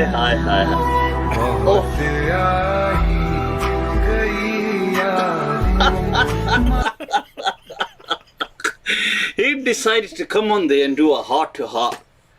Little does he know that Muhammad Hijab turns it on him and says, I think he's being a deviant, and if he's going to be a deviant, we're going to refute him. We're going to turn on him. And this is who by the way, Yasir Qadhi would never agree to come and have a dialogue with me. I had asked him, let's have a dialogue. No. I would never backstab any of my guests. I wouldn't do that. Not my style, Hey, I just want to pause it real quick before we continue there, because he's pointing out that Yasir Qadhi would never have a dialogue with Mufti Abu Layth. Anthony, isn't this exactly the sort of guy who would be fun to have a dialogue with, right? Someone who's actually, he's not angry, he's having a good time. It would seem that this is the type of guy you'd want to have a dialogue with. Instead, Yasir Qadhi goes, let me go on with Muhammad Hijab, who's going to end my career. and then say he's going to threaten, and then he threatens to refute me if I'm off on something, because we've created this culture where Muslims have to just keep going after each other nonstop. Any thoughts on that before we go? Well, it'd be interesting to me to know why that's the case. Now, we already know it's the case because Abu Layth says he's tried to do that, right? So yeah. For some reason, Yasir Qadhi wouldn't do it. One could guess maybe it's because he doesn't have as many views. Muhammad Hijab has a bigger platform, but it's anybody's guess, right? I don't know why. Well, I think he comments on that. I think because they view him as he's Sunni, but they want him to stop saying he's even Sunni. Something, I think something along those lines. I could be off on that, but I think he's from. I think Yasir Qadhi wants to stick with certain people who are close to him, I guess. Yeah, I mean, but part of the problem there is obviously Yasir Qadhi has moved away from the more extreme form that is held by Muhammad Hijab, and I'm thinking here not just in terms of. I mean, he still, professes faith in the Quran, in the Sunnah, and all that sort of thing. But he doesn't hold to the same Aqidah, the same approach to theology as Muhammad Hijab. There are stark differences. He doesn't hold to some of the same practices and so forth. So I don't know. That's interesting. In fact, the other day I heard Yasir Qadhi being criticized by quite a number of Salafis because he was wishy-washy when it came to the had punishments. For example, should people be killed for committing adultery? Yasir Qadhi made it sound as though this was open to question and that it was something that was imported into Islam in the medieval period, even though he knows full well that it wasn't, right? But he sort of insinuates this to this audience. So I'm just pointing that out to say it's interesting because he does have definite differences with Muhammad Hijab. Maybe, though, he's thinking that this is an opportunity for him to go on there and kind of clear the air with some people, so maybe that's part of it. I don't know. That didn't work out too well. Anthony's theory. I haven't been following Yasir Qadhi very much, although I am now since he. Man, you get my videos. You start filing false copyright complaints and stuff like that. I start paying a little more attention to you. You get on my list. Now, the sucky part for Yasir Qadhi is. My inclination is always to go after their prophet, right? Like they do something dirty, right? Like they do something dirty, and I come out with Islamicize me. They do something dirty, I come out with Muhammad's boom boom boom. It's just it's how I roll. So I haven't decided what to do yet, but there will be some videos made in honor of Sheikh Yasir Qadhi. But anyway, the Anthony's theory is that because of some of the things that he's been saying in the past that are viewed upon as compromise. By certain Muslims, that maybe by going on with Muhammad Hijab, he's trying to show them, nope, guys, I'm on your side here. I'm on your side, and that's what he thought he would do, and then kind of backfired, and they view him as a guy who's questioning the preservation of the Quran, and that kind of makes sense because after he said all that stuff. Then he goes on and starts, and I'm going to refute Dan Brubaker and stuff. And it was almost like he's saying, guys, all of you who are attacking me now, keep in mind, I'm on your side. I'm your champion here. So it does seem like he has those tendencies. And at the same time, I think it goes in both directions. I think Muhammad Hijab, on the one hand, as a Salafi, looked somewhat askant at him, but also hey. Muhammad Hijab is a Salafi? Yeah, he holds to, well, the way he'll put it is he'll say he's an Athari, which is just another way of referring to the Aqidah of Salafism. Whoa, hang on. Salafis don't like that terminology. Hang on, because I can count on like 3 or 4 fingers the number of Muhammad Hijab videos I've ever watched. But when I debated him, I pointed out that Allah has a literal, according to Muslim, I had assumed that he was a Salafi, but by the way he acts. And so when I debated him, I said in one of my points that that Muslim scholars say that Allah has a literal body. And he laughed at it and said, which scholars? And so I concluded, he must not be a Salafi, and he must be from a sect that doesn't adhere to that. And I couldn't figure out if he's a Salafi, what the heck? He was chucking and jiving. I think that what he was doing there was trying to play off of the use of the term literally, because a lot of Muslims will say Allah has these features, eyes, ears, hands, but they're not like our hands. And so I think he was just probably going to play on the ambiguity of the word literally, perhaps. Like it's not. But Salafis would say they're literal hands. They're just not like ours. Yeah, but so I just think that he was playing a game there. I can assure you that he does say that he holds to the fact that Allah has eyes, ears, hands. I have videos of him. In fact, I have videos of people going up to Muhammad Hijab, chasing him down in Hyde's Park, trying to get him to answer directly questions regarding Allah's hands, his eyes, and that sort of thing. And he's forthright eventually about saying, yeah, he holds to the Athari creed. Well, that's interesting. Not Because, Ash'ari. that's interesting because you find out that Muslims who don't really study this stuff, they think it's ridiculous, right? They think it's ridiculous to think that Allah has some sort of literal body.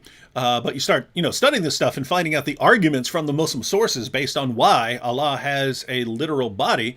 And, if you want to reject that, you got some splaining to do.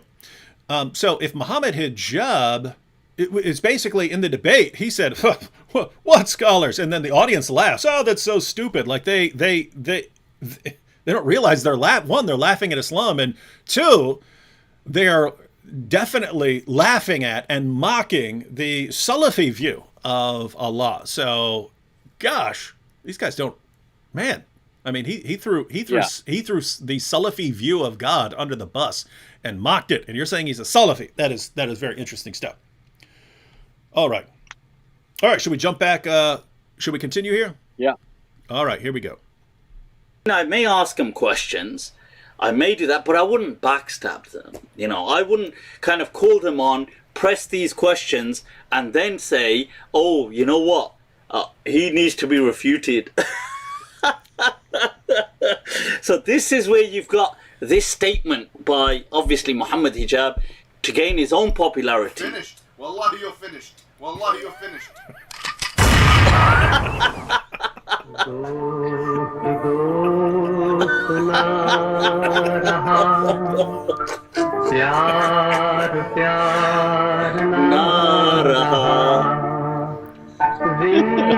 He sings too. Wow. Allah, Allah, एतबार ना रहा.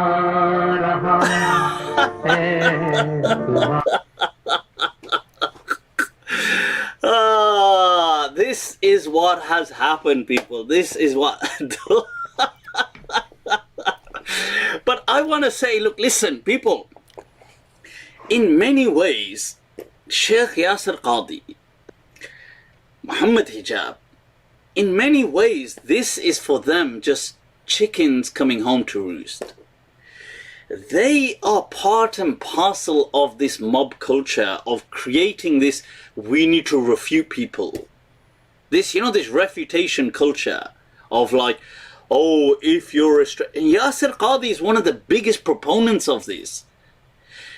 Not so long ago, he made a video where he was speaking about me. He doesn't mention my name, but he's saying, yeah, this, and he's speaking about these so-called muftis, and he says that this scholar, we wish he would, rather than claiming to be Sunni Maliki, just claim to be of another sect, non-Sunni, Mu'tazili or something, so we don't have to refute you.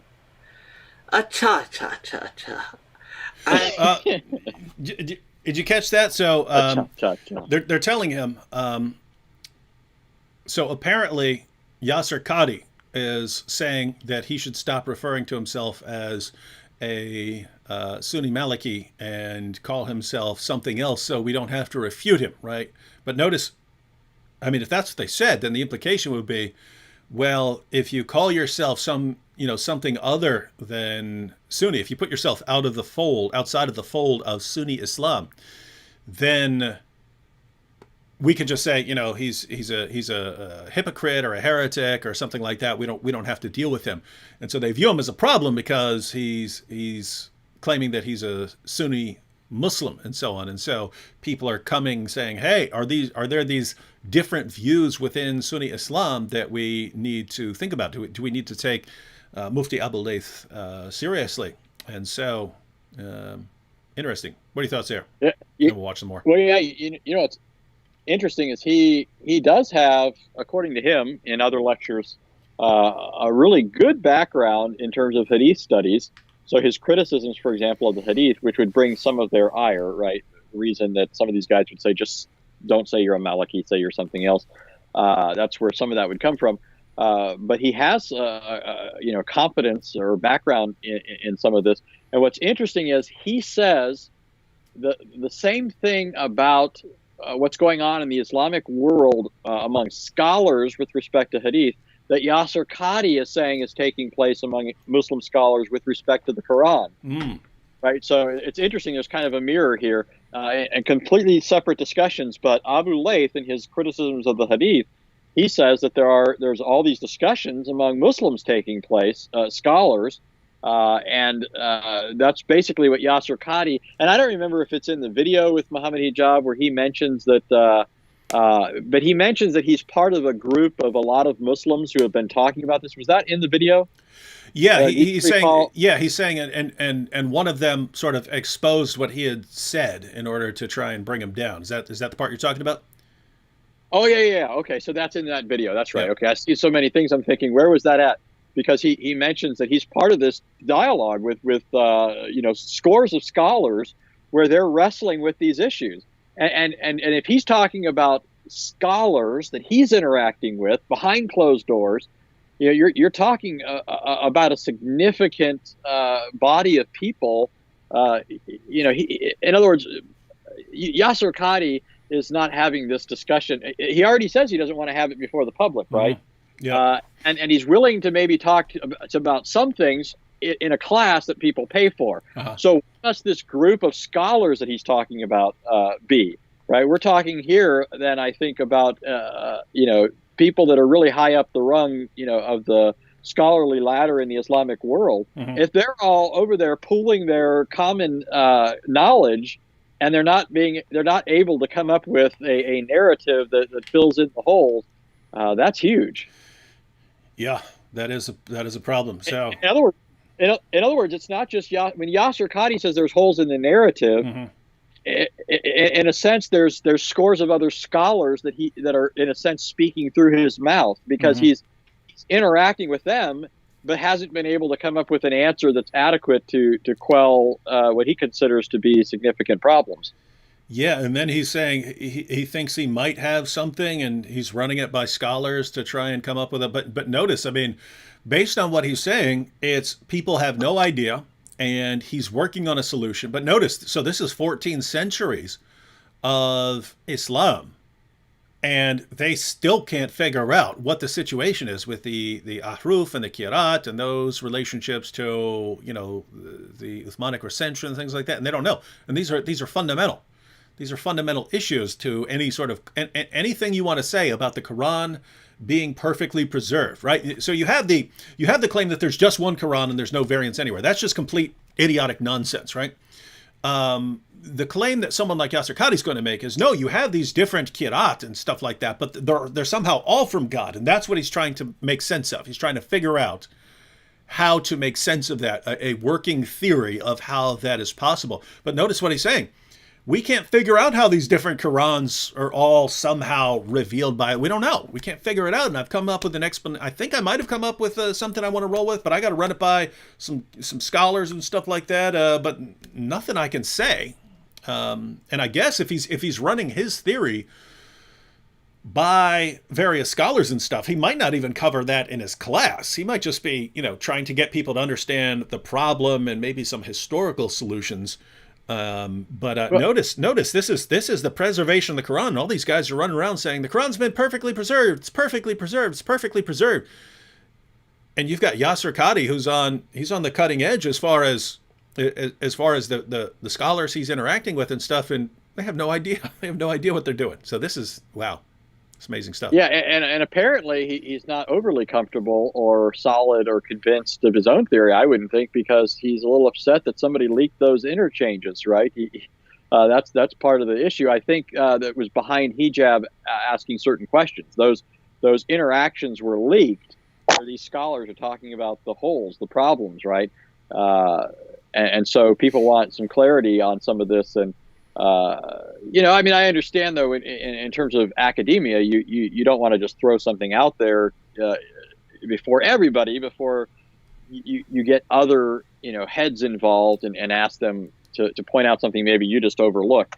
But when I think of just how difficult it would be to even try and, as you can, oftentimes people think too simplistically when it comes to a contradiction. You see two things that appear to be problematic, but there's often a third thing that can reconcile those, right? And often what we're doing is we're asking how plausible that third thing is to account for these two things not being in conflict. But what Yasir Qadhi has to do is bring together a whole bunch of things. He has to get the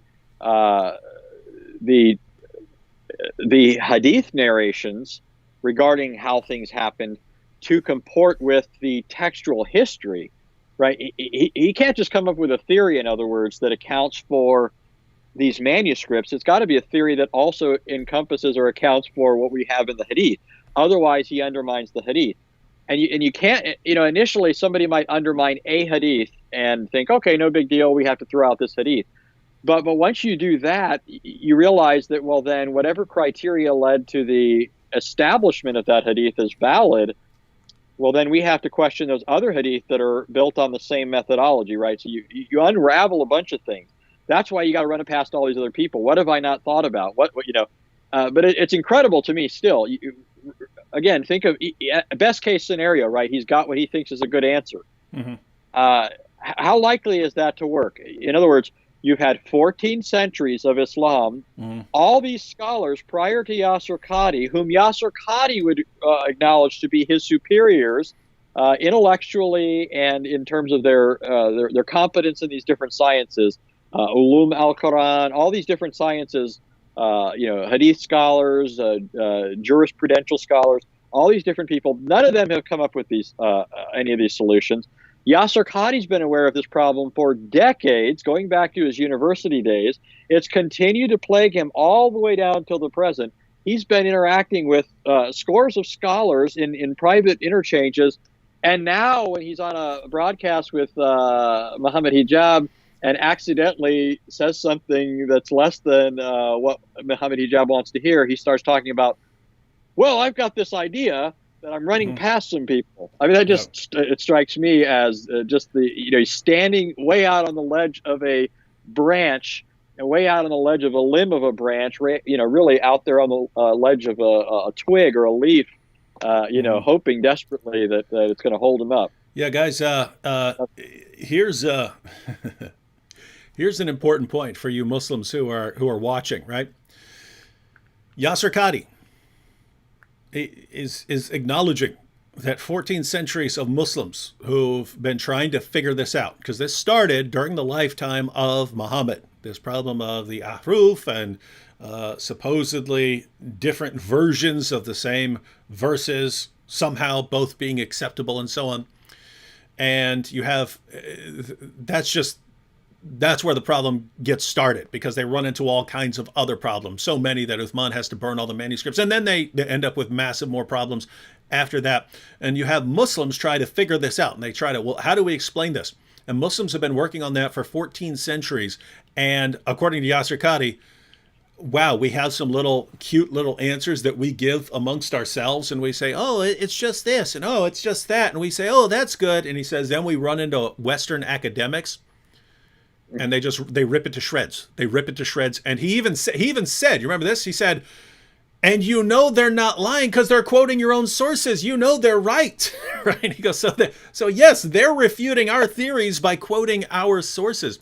But notice, what is the one explanation that Yasir Qadhi is not considering, right? He's saying, hey, 14 centuries, we still haven't figured this out. And Anthony's pointing out, well, what are the odds that Yasir Qadhi has stumbled onto the correct one? Pretty slim, right? If everyone else has failed, then you probably got something that you think is going to handle it differently and stuff. But as soon as Western academics get a hold of it, they're going to rip that apart too, right? So, notice the explanation that he has not considered is that there is no explanation because it's a bunch of nonsense. That's the explanation, right? In other words, Yasir Qadhi, there's a reason you can't make sense of all of this. It doesn't make sense, right? Here's my theory, Anthony. Here's my theory. I believe that Muhammad existed. I'm not one of these kinds of skeptics and so on. I believe Muhammad existed. I believe he's receiving revelations, delivering revelations and so on. I don't believe he's really receiving revelations from God, but I believe he's actually getting revelations that he believes are revelations from God and so on. And he delivers these to his followers, and it doesn't work very well, right? That this method of we're all going to memorize it, I think you do end up with a lot of problems. And that's why you have people dying who had these. That's why you have Aisha saying, you know, hey, this surah used to have 200 verses and now it only has 73. That's why you end up with all these problems.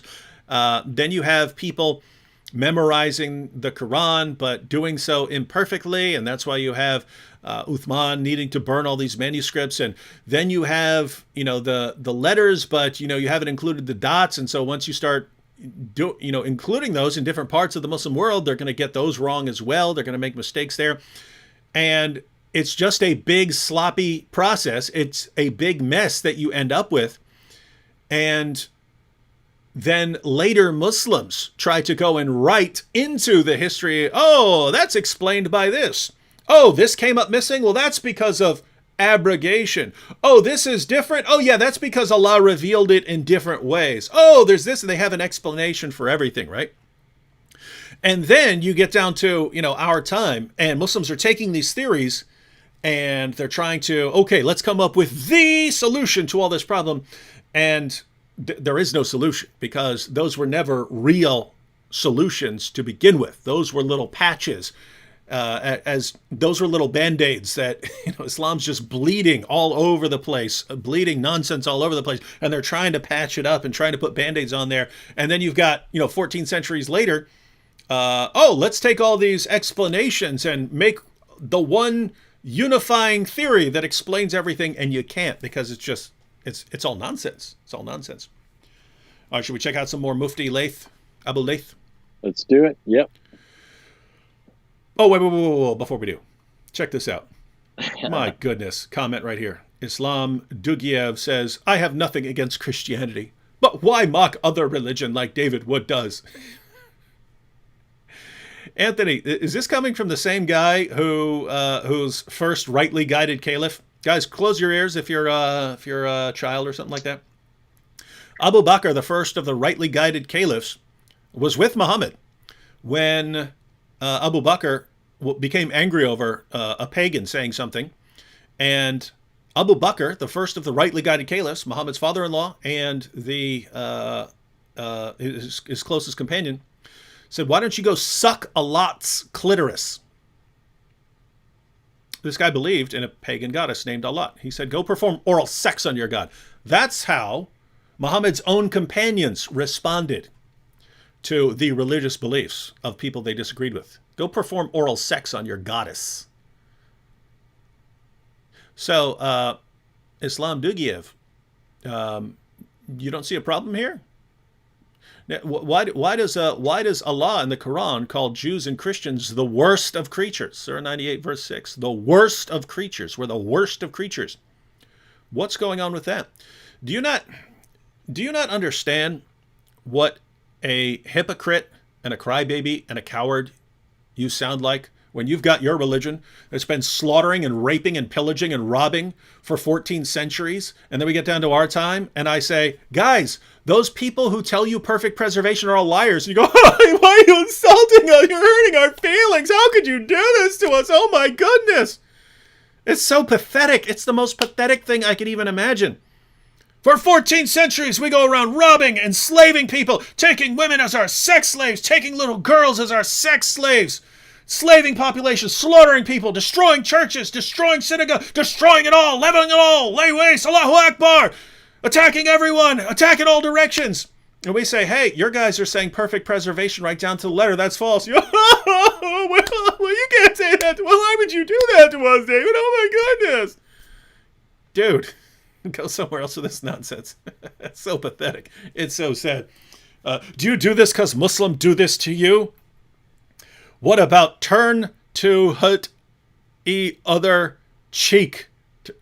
Anthony, has it ever occurred to you that Jesus' teaching about turn the other cheek has anything to do with allowing people to spread lies and not correcting those lies? Is that what turn the other cheek means in your Bible, Anthony? No. In fact, even in the Sermon on the Mount, Jesus says things that wouldn't be flattering to certain people. But in any case, when Jesus is not even denouncing self-defense in that text, I don't think. Yeah. For a number of reasons. Yeah, that referred to a rabbit trail. That referred to more of an insult, right? than to like someone's coming to kill you or something, right? Yeah, well, for one, I mean, yeah, the idea is, not to have a sort of tit for tat attitude, and certainly we don't have that sort of thing where it's, every slight that somebody gives us, we're bent on, exacting vengeance on people and that sort of thing. There's a whole thing that we could go into talking about a lot of that sort of thing, but it should be obvious from the picture that's presented of Jesus throughout the Gospel of Matthew, where that statement occurs. It's the same gospel, right, that we were just talking about a minute ago, where Jesus was denouncing the Pharisees, right? Clearly, Jesus' understanding of that statement isn't the way that it was being used by John Crypto, or the way somebody like Doug Yev here would understand that. So people need to do their homework a bit better than just to parrot certain things with little understanding. Rory Husky says, David Wood, don't forget that he calls us filthy in Quran 9. Yeah, that's Surah 9, verse 28. Well, in fact, since we're talking about Yasir Qadhi said that, right? With the text, since we're talking about problems with the text of the Quran, right? Remember that one of the variants that exists, not just in the Qira'at, it's not just a pronunciation difference, right? But they're in Surah 98:6. One of your favorite passages, where it says that Jews and Christians are the worst of creatures, right? There's actually a variant there. One variant says they are the worst of the innocent. So in other words, among those who are innocent, Jews and Christians are the worst. And it talks about Allah punishing them and so forth. Well, why is Allah punishing innocent Jews and Christians? In fact, this goes against something that Shabir wants to keep saying. Even though Shabir admits that there are these variants, he says that none of them significantly affect meaning. Well, that significantly affects the meaning, doesn't it? Right? If it says the worst of creatures or the worst of the innocent, that's a significant difference. So the Quran insults people. It insults Jews and Christians. You're the worst of creatures, David.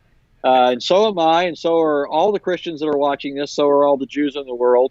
The Quran encourages Muslims to consider Jews like apes and pigs, because it says Allah, changed their faces and transformed them into, beasts and so forth because they didn't keep the Sabbath day. I mean, all this sort of thing comes from the Quran. It's not like Muhammad, In fact, I think Abu Layth is funny here. In one of his videos, he pretends that certain Muslims want to present Muhammad as though he were like this hippie, right, in the 7th century. But certainly he wasn't. He didn't speak favorably about people's gods. Hey, check this out. Nabil LX here says, "Glad hijab ended you in a debate." Wait, that must be something that happened before, in which case, if it was the end, I'm kind of having trouble getting that to comport with the fact that we're sitting here right now. Allah praise for Muhammad, not to Muhammad, Anthony. I mean, and we can revisit that whole... And I'm a Salafi, but I laugh at the Salafi view of God. Yeah. Here's what's hilarious. Hijab has ended precisely one career. Yeah, Yasir Qadhi's, and it wasn't in a debate. Anthony, this would notice. So this is a YouTuber, Muhammad Hijab, inviting Sheikh Yasir Qadhi, so a Muslim scholar, onto his program to get the scholarly truth to the people on YouTube, and then completely torpedoes Yasir Qadhi's entire career, so that now he's scrambling in full panic mode, deleting stuff, embarrassing himself. This would be like me inviting, hey, William Lane Craig, will you come on my live stream with me so we can talk about some interesting issues? And I get William Lane Craig on here, and I start saying, now you said this, I really want to know about this, what about this? And he's saying, I don't think I should talk about that in the show. Too bad, you're going to talk about it. And then everyone hates William Lane Craig, and he loses his job. That's basically what this would be like. That's what just happened. And so, wow, hijab, sinking careers. Go ahead. Yeah, by the way, it reminds me Hijab's remark when he says, we will refute you. I I don't know if you've ever read Joseph Smith, the false prophet that founded Mormonism. He has this discourse where he says, and I remember this verbatim, I used to live in a context where there were a lot of Mormons, but there's this discourse where he says, "You have imagined and supposed that God was God from all eternity. I will refute that idea and remove the veil." Right? So that's an exact quote. That's verbatim. He says, "I will refute that idea and remove the veil." What's funny is when you look at the rest of the discourse, he never gets around to refuting it. He never even addresses it, really. So, I bring that up here because when I heard Muhammad Hijab saying, "I will refute you," it immediately made me think about that. And now, I don't know how long it's been, but I don't think we've heard a refutation yet from Muhammad Hijab, have we? We haven't heard Muhammad Hijab, and I'm not pretending that he was saying he was going to do it the next day or what have you, but still, it's been a bit. When is this refutation coming? When are we going to hear this grand refutation of Yasir Qadhi? And in fact, if he thinks he's going to refute Yasir Qadhi, he's miles below Yasir Qadhi in terms of his sophistication and knowledge of the Islamic sources. That's part of the issue here. That's why it created such a problem. Yasir Qadhi is not a slouch. He knows his material. His command of the in fact, this brings up another thing, by the way. Often Muslims want to dismiss what we say because we don't know Arabic. This is another reason why it's significant that it's Yasir Qadhi saying this. Nobody will doubt Yasir Qadhi's ability to speak Arabic. Most people recognize that Yasir Qadhi speaks Arabic exceptionally well, right? That's one thing that a lot of people just really, kind of ooze all over Yasir Qadhi for because, he's just so eloquent, right? Well, Yasir Qadhi obviously knows his Arabic. And so, I mean, I don't know who Muhammad Hijab is to even, pretend that he could go 5 minutes round and round with Yasir Qadhi if they were seriously going at it. But in any case. Quick comment here, and then we'll check out a little bit more, and probably won't go too much longer. But I don't know, we got around 1,500 people watching. So, but Wolf Puppy says, "Sorry, I am a young Muslim, 15 years old. Haven't studied Islam like most people in my age, but I think you guys are misleading viewers with fake evidence that the Quran is fake." I'm not sure what you mean by fake, Wolf Puppy. We're not saying it's a fake book. We'd say it's a fake revelation from God, right? It's not a real revelation from God, and we offer arguments for that. But 15 is a good stage in life to start studying these things because the real issue that we've been focusing on here, Wolf Puppy, is that Muslim apologists and scholars say things that they know are false to young Muslims like you. And they'll tell you things like, the Quran has been perfectly preserved right down to the letter. It's a miracle of Islam. And so you, Wolf Puppy, they'll send you out to go talk to Jews and Christians and things and say, your scriptures have been corrupted, but my scripture has been perfectly preserved right down to the letter. It's a miracle. And this shows that my religion is the true religion, the final religion. But what they told you is a total lie. We go to your sources. We go to your sources, and we show that entire chapters were lost, that large passages were lost, that verses were lost, that were eaten by a sheep. These are your sources, right? Go to Sunan Ibn Majah. You can look it up on the internet. Go to Sunan Ibn Majah, number 1944. Talks about Aisha having the only copy of certain verses of the Quran, and her sheep came in and ate them. They're not in your Quran today. You can read your Quran from beginning to end. They're not in there. You go to Sahih Muslim 2286. Abu Musa, one of Muhammad's companions, says that he's talking to the new generation of Quran reciters, and he says, don't harden your hearts the way we hardened our hearts, and we forgot 2 entire chapters of the Quran. These are the things that we find in your sources. So again, I just gave you references. You can go look those up. You can look them up right online on Muslim websites and read these passages. And what you're going to find is, especially if you study it more, but you'll find that the Quran has been changed over and over and over and over and over again, and your leaders lie to you. And the reason I say you're at a good age, because when people are too young, they just automatically believe whatever their parents believe, whatever their parents tell them. And then if you're too old, if you're in your 40s, 50s, you're not at an age when you want to reevaluate all of your life decisions and change your entire religion. You're usually stuck into it, right? You're married to a person who shares your religion. Your kids share the same religion. It's far more difficult.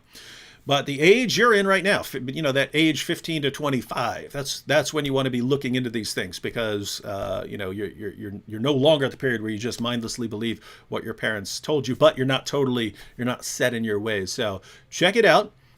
You're saying you think we're wrong, but you're saying you haven't studied this stuff. Go study this stuff and then tell us we're wrong. But if you go and study this stuff, you're going to find out that your scholars and apologists are wrong and that they're lying to you. And the question we want you to ask after you study this stuff is, if my leaders were lying to me about this, what else are they lying to me about?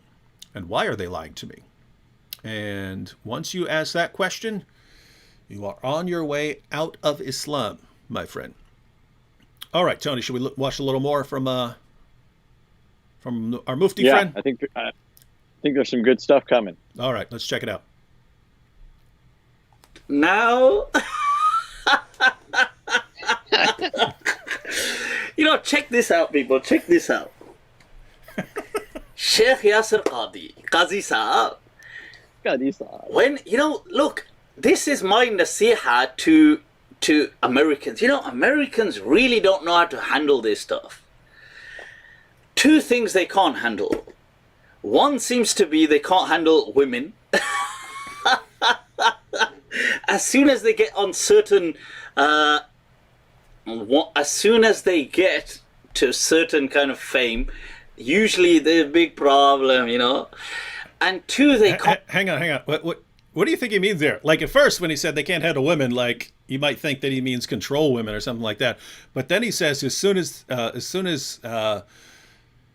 they get to a certain level of popularity, there are problems, right? And you think he's talking about like some of the scandals, like with Numan Ali Khan and what's his name, Hamza Tsortsis or something like that, where they get into these sort of scandals on how they're interacting with ladies behind the scenes. Yeah, and he's using this to. I'm trying to think of his second point. I know you cut him off, but the. His next one is they can't. He says they can't handle two things. Sort of the Western Muslim apologists and scholars. They can't handle two things. One, they can't handle women. As soon as they get to a certain level of popularity, they got problems. And two, they can't handle controversy. They don't want to deal with controversy. Yeah. Okay. Because I don't think he's suggesting that Yasir Qadhi has any kind of disreputable things going on with respect to the first one. Yeah, I've never heard anything like that about him. Yeah, but I do think that he says that this is my nasiha to Americans, meaning my advice. But I think that's what he's talking about, is these people get a platform and then suddenly, I mean, you see it in every context, really, right? I mean, a person starts getting all sorts of attention, and if they don't have a lot of integrity, then some people are going to be in some compromised positions and maybe even succumb to certain things. In other words, if a person's a dirtbag and they get in a position to be a dirtbag with impunity, then they will. Yeah, that's not just true of Muslims. There can be Christians. Yeah, everyone it can be in that same position where you can't handle you can't handle the fame, or you can't handle the power and stuff that you couldn't do earlier in life. Now all of a sudden you've got the popularity or the fame or the power to do it. In fact, I know a person who claimed to be a prophet that had that issue. Yeah, I can think of one. Matter of fact, that's a perfect example, right? Muhammad, once he reached a certain level of popularity, there were problems. Yeah, think about it. I mean, the transition from perfect. That's an awesome video topic right there. You show a clip of Mufti Abu Layth there, and show him saying, people can't handle it, and then showing Muhammad is actually the one that couldn't handle it. Yeah. Mm-hmm. Seeking the Narrow Way says, this guy is so joyous, I'd actually check out his channel. You should. You should. In fact, I'll go ahead and include a link to his live stream I'll add it to the description box anyway, in case people want to watch it and check out his channel. Right. All right, we're ready to go on to the controversy. All right, here we go. Yeah. Handle controversy. People, I king of controversy. Come ask me how, and I'll help you out. I'll give you some tips. Qadhi Saab, Yasir Qadhi, look, when he's being asked, Halloween, no, too controversial, won't say Halloween is permissible. No. Merry Christmas, no, toba, too controversial. Music, Is it? Can you clearly say music is not haram? No. Too controversial to be clear. Too controversial. This one not nice. Men's jewelry. Controversial. And let me just pause it right there. We'll continue this, but I just want to point out what he's referring to here, ladies and gentlemen, because I did watch one of Yasir Qadhi's videos on this, which was something. I think it was the one where it was. Can Muslims wish people Merry Christmas? What he's talking about is you go to Yasir Qadhi's video. It's titled something like, is it okay to wish people Merry Christmas? And you watch his video, however long it is, 3 minutes, and he keeps talking in the video, but you finish the video and you're like, what's the answer? I don't know, right? He talks, but he doesn't actually answer the question because he doesn't want to come down on one side or the other, because then people are upset. And you can look at the comments section, and it's a bunch of Muslims going, can we wish Merry Christmas or not? What was it? And so Mufti Abu Laythir is pointing out he doesn't want to answer all these questions on Christmas and Halloween and music and the hijab and all these things because too controversial, right? I don't want to upset and offend people with this controversy. And then he's gonna bring it home here in a second. Yeah, it'd be interesting. It'd be funny to do a video going around during Christmas time, past mosques or places where Muslims are frequenting, and just record different responses from Muslims to Merry Christmas. Mm-hmm. It'd just be an interesting video to see, certain people scowling at you, frowning, other people being uncomfortable, not knowing exactly what they can say or not. Mm-hmm. Yeah. And I don't know if people understand that for a lot of Muslims, it is anathema to wish somebody a Merry Christmas. Yeah. For somebody like Muhammad Hijab or Abu Musab, some of these guys that have some very well-known YouTube channels, they'll come right out and tell you that if you wish somebody a Merry Christmas, you're committing shirk. So that's why it's a big deal. And Yasir Qadhi is trying to avoid the attack of anybody on any side of this. Mm-hmm. All right, so now he's going to get this part's hilarious. So he's saying he's avoiding. Yeah. He's avoiding all these controversies, and then he's going to talk about which controversy he decides to start with. Here we go. No. Acha. Hijab, too controversial. Beard, too controversial. Bukhari Gate, can we speak about Bukhari Gate? No, too controversial. Acha. The first controversy he wants to begin with is the Quran isn't preserved.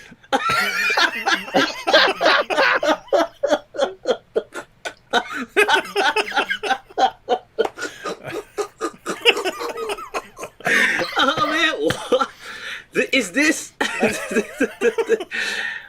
what is going on here? I mean, is that the controversy you want to begin with? Things like Merry Christmas is too controversial, Halloween is too controversial, so you want to begin with that the Quran is not preserved. the backbone of Islam.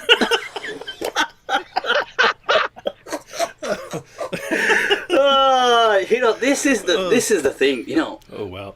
And people might say that, but Mufti, you're being harsh on him, but am I?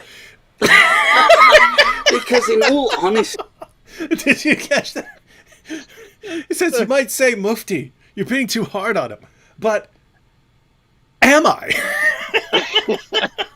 This guy's fun. No matter Look, how many times I've heard that, he makes me laugh. yeah, that is yeah. Look, everyone in the comment section. I love this guy. Everyone's laughing. Everyone's everyone's saying they love this guy. It's funny.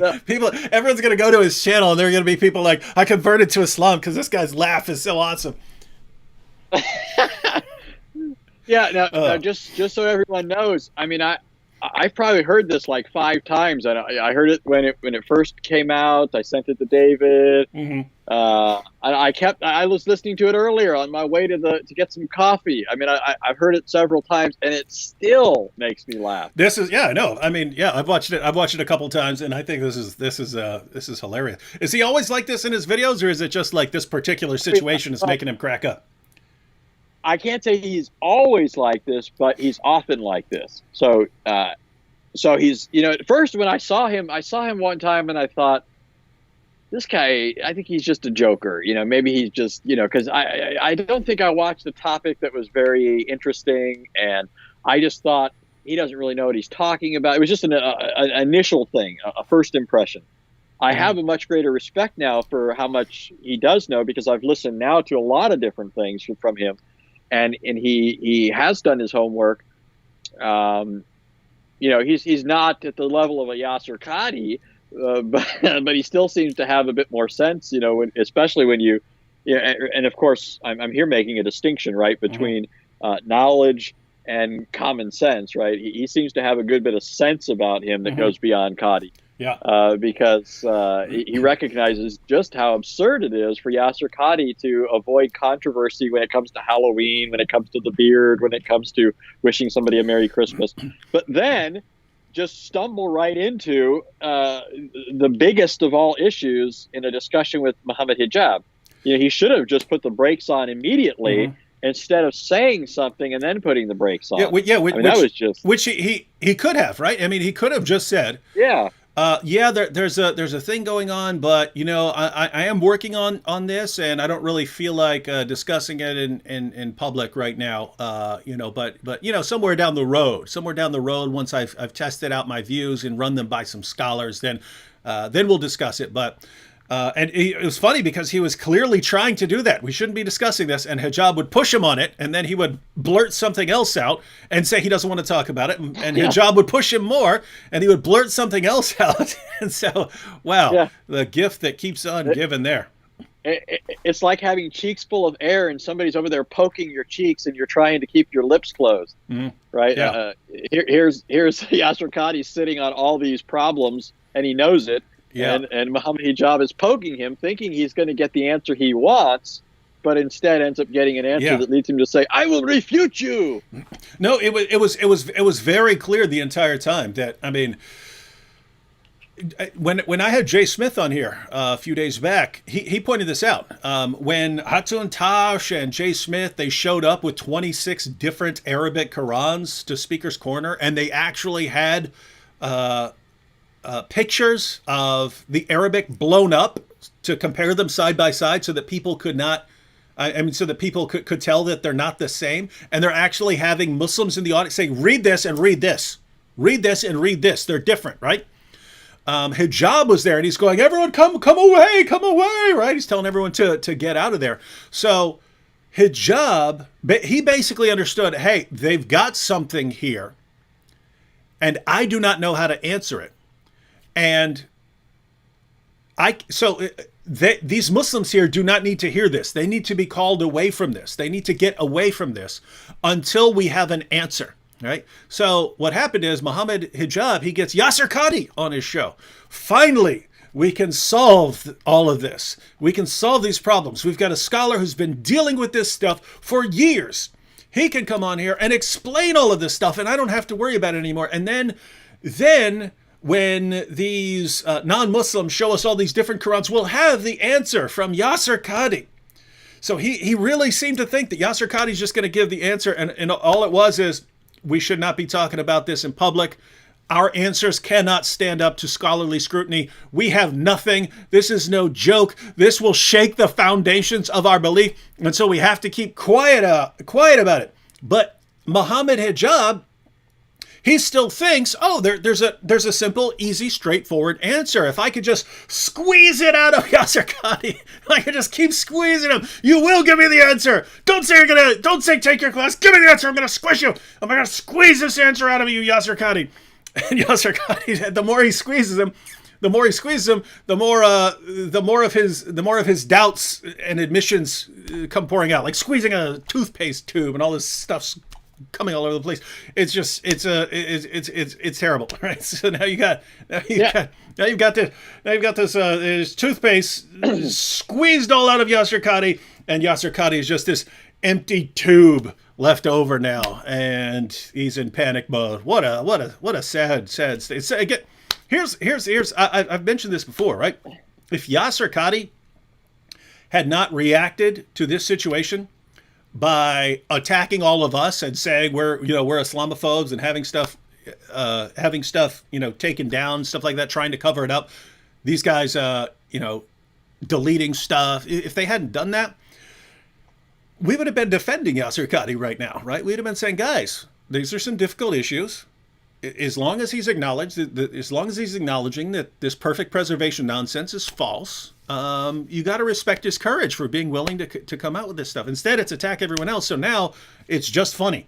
Now it's just hilarious that this is the situation going on because he showed his true nature. Go ahead. You were going to say something? Yeah. Well, real quick, there was a question a minute ago. Somebody asked about Bukhari Gate, and I actually mentioned this. Yeah, you talked about that now earlier. It came up. Yeah, he just used that phrase. He says, in the context of saying Halloween, no, we can't talk about that. The beard, no, we can't talk about that. Bukhari Gate, we can't talk about that.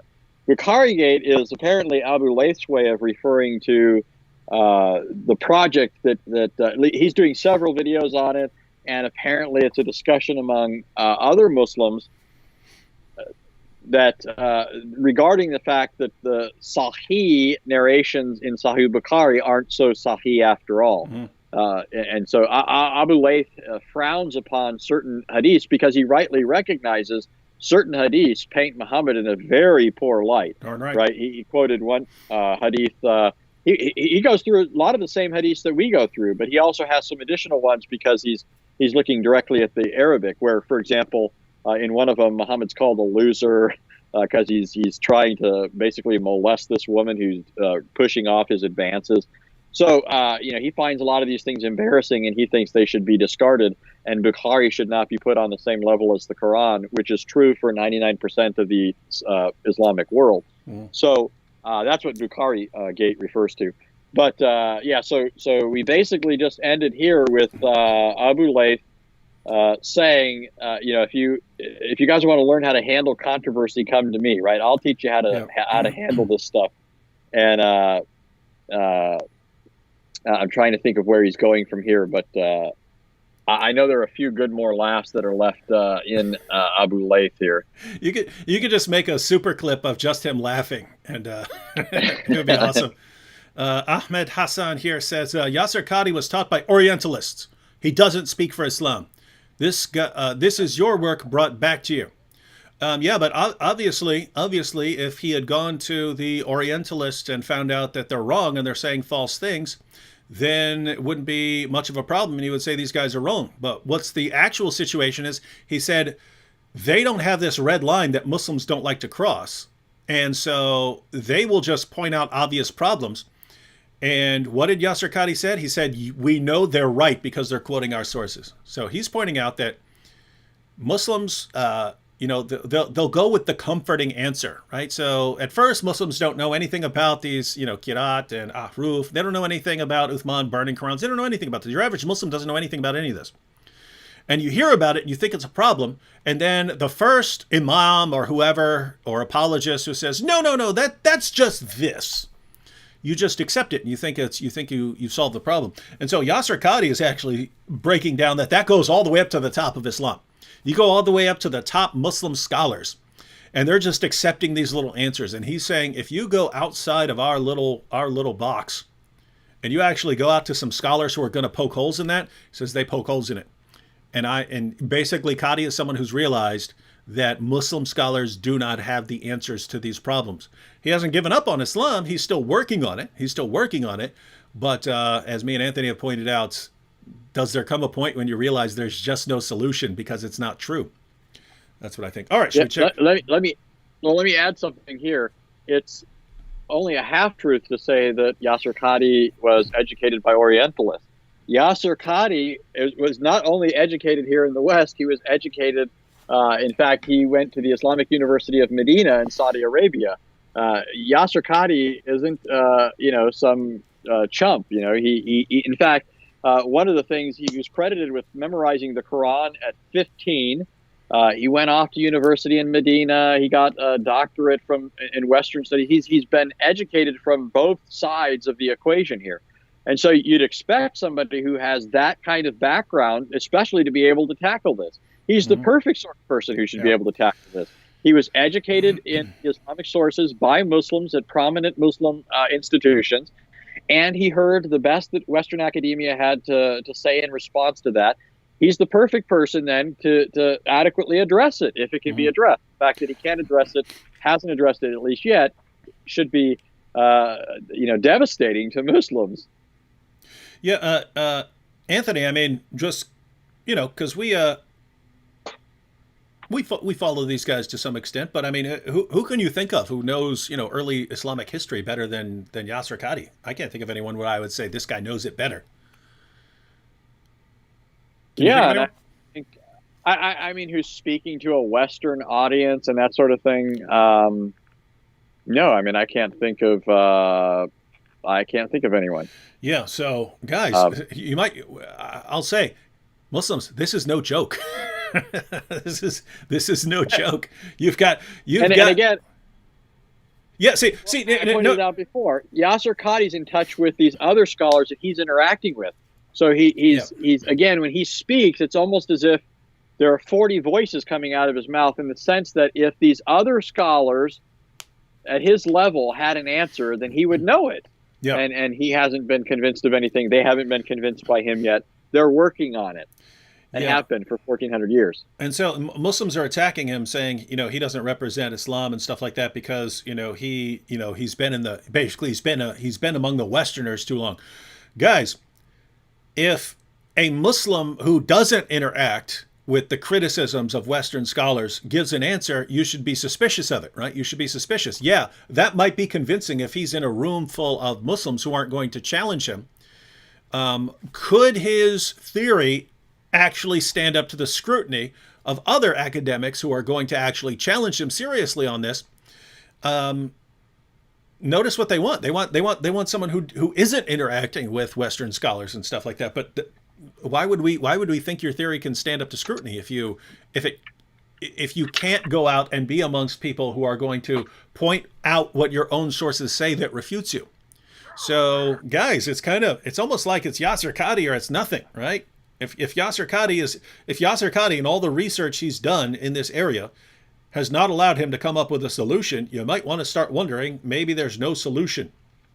All right, let's go. Let's watch a little more. Oh, what's that? Ready? Here we go. This is the thing. This is what you get. This is what you get for promoting this culture, creating this culture, and for even up until recently being a part of it. This is what you were doing. This is what you're doing with people like me. Oh, this is a deviant sect. These are deviant people. This is wallahi, ya akhi, this is deviant, And then, for thinking Muhammad Hijab is a friend, he would never come on a show with people like me or other people, but he wants to come on a show with Muhammad Hijab.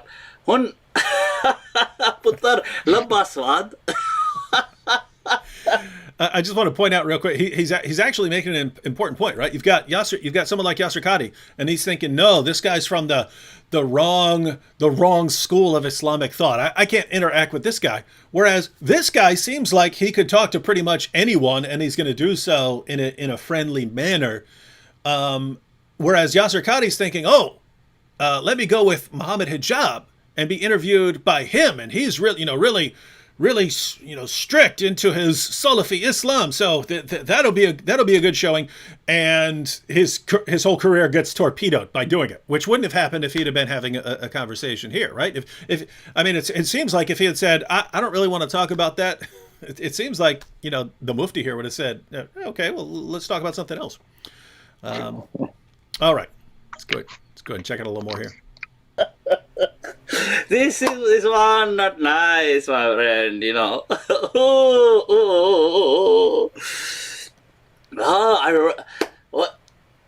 واحذر لسانك من واحذر لسانك من خل تنادمه. Allah, beware of what you say in front of these so-called companion friends. إن النديم لمشتق من الندم. Allah, Allah, Allah. This is it, people. Then it comes back and it bites you. This one bite.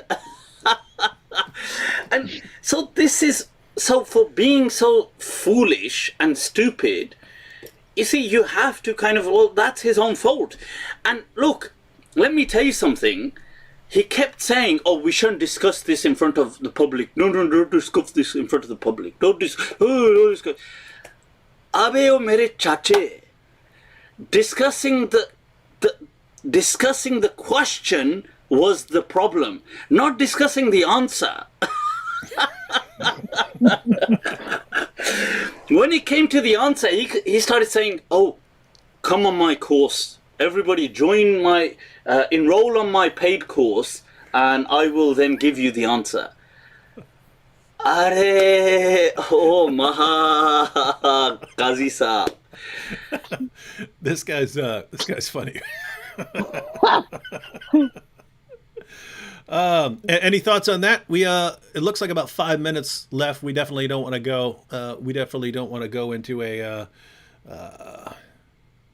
We got about 15 to 20 minutes left when we need to be off. Any comments on this before we continue with the clip? Well, yeah, just quickly.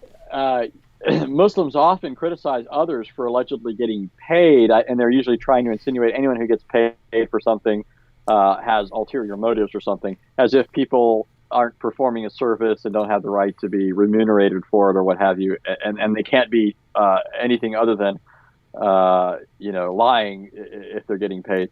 But here, notice the one thing you'd expect to be free, I would think, is just being forthright about the Quran being perfectly preserved. Mm-hmm. But here's Yasir Qadhi, and I think this is what Abu Layth is getting at. He's charging you for this, right? Yeah. And that means, really, when he's saying that, the answer is only available for people who are willing to pay for this. He's saying this isn't for everybody, right? This isn't the sort of thing that I can put out there to the general public. I want to find a way to screen people out. Mm-hmm. And I suspect that you go into that course and really what you're going to get is a lot of obfuscation, just like you were talking about when it came to the holiday things. Can you wish somebody a Merry Christmas? Mm-hmm. You'll listen to the whole lecture and not get out and think, wait a minute, I didn't get an answer to that. Yeah. That's probably what he's going to do in this.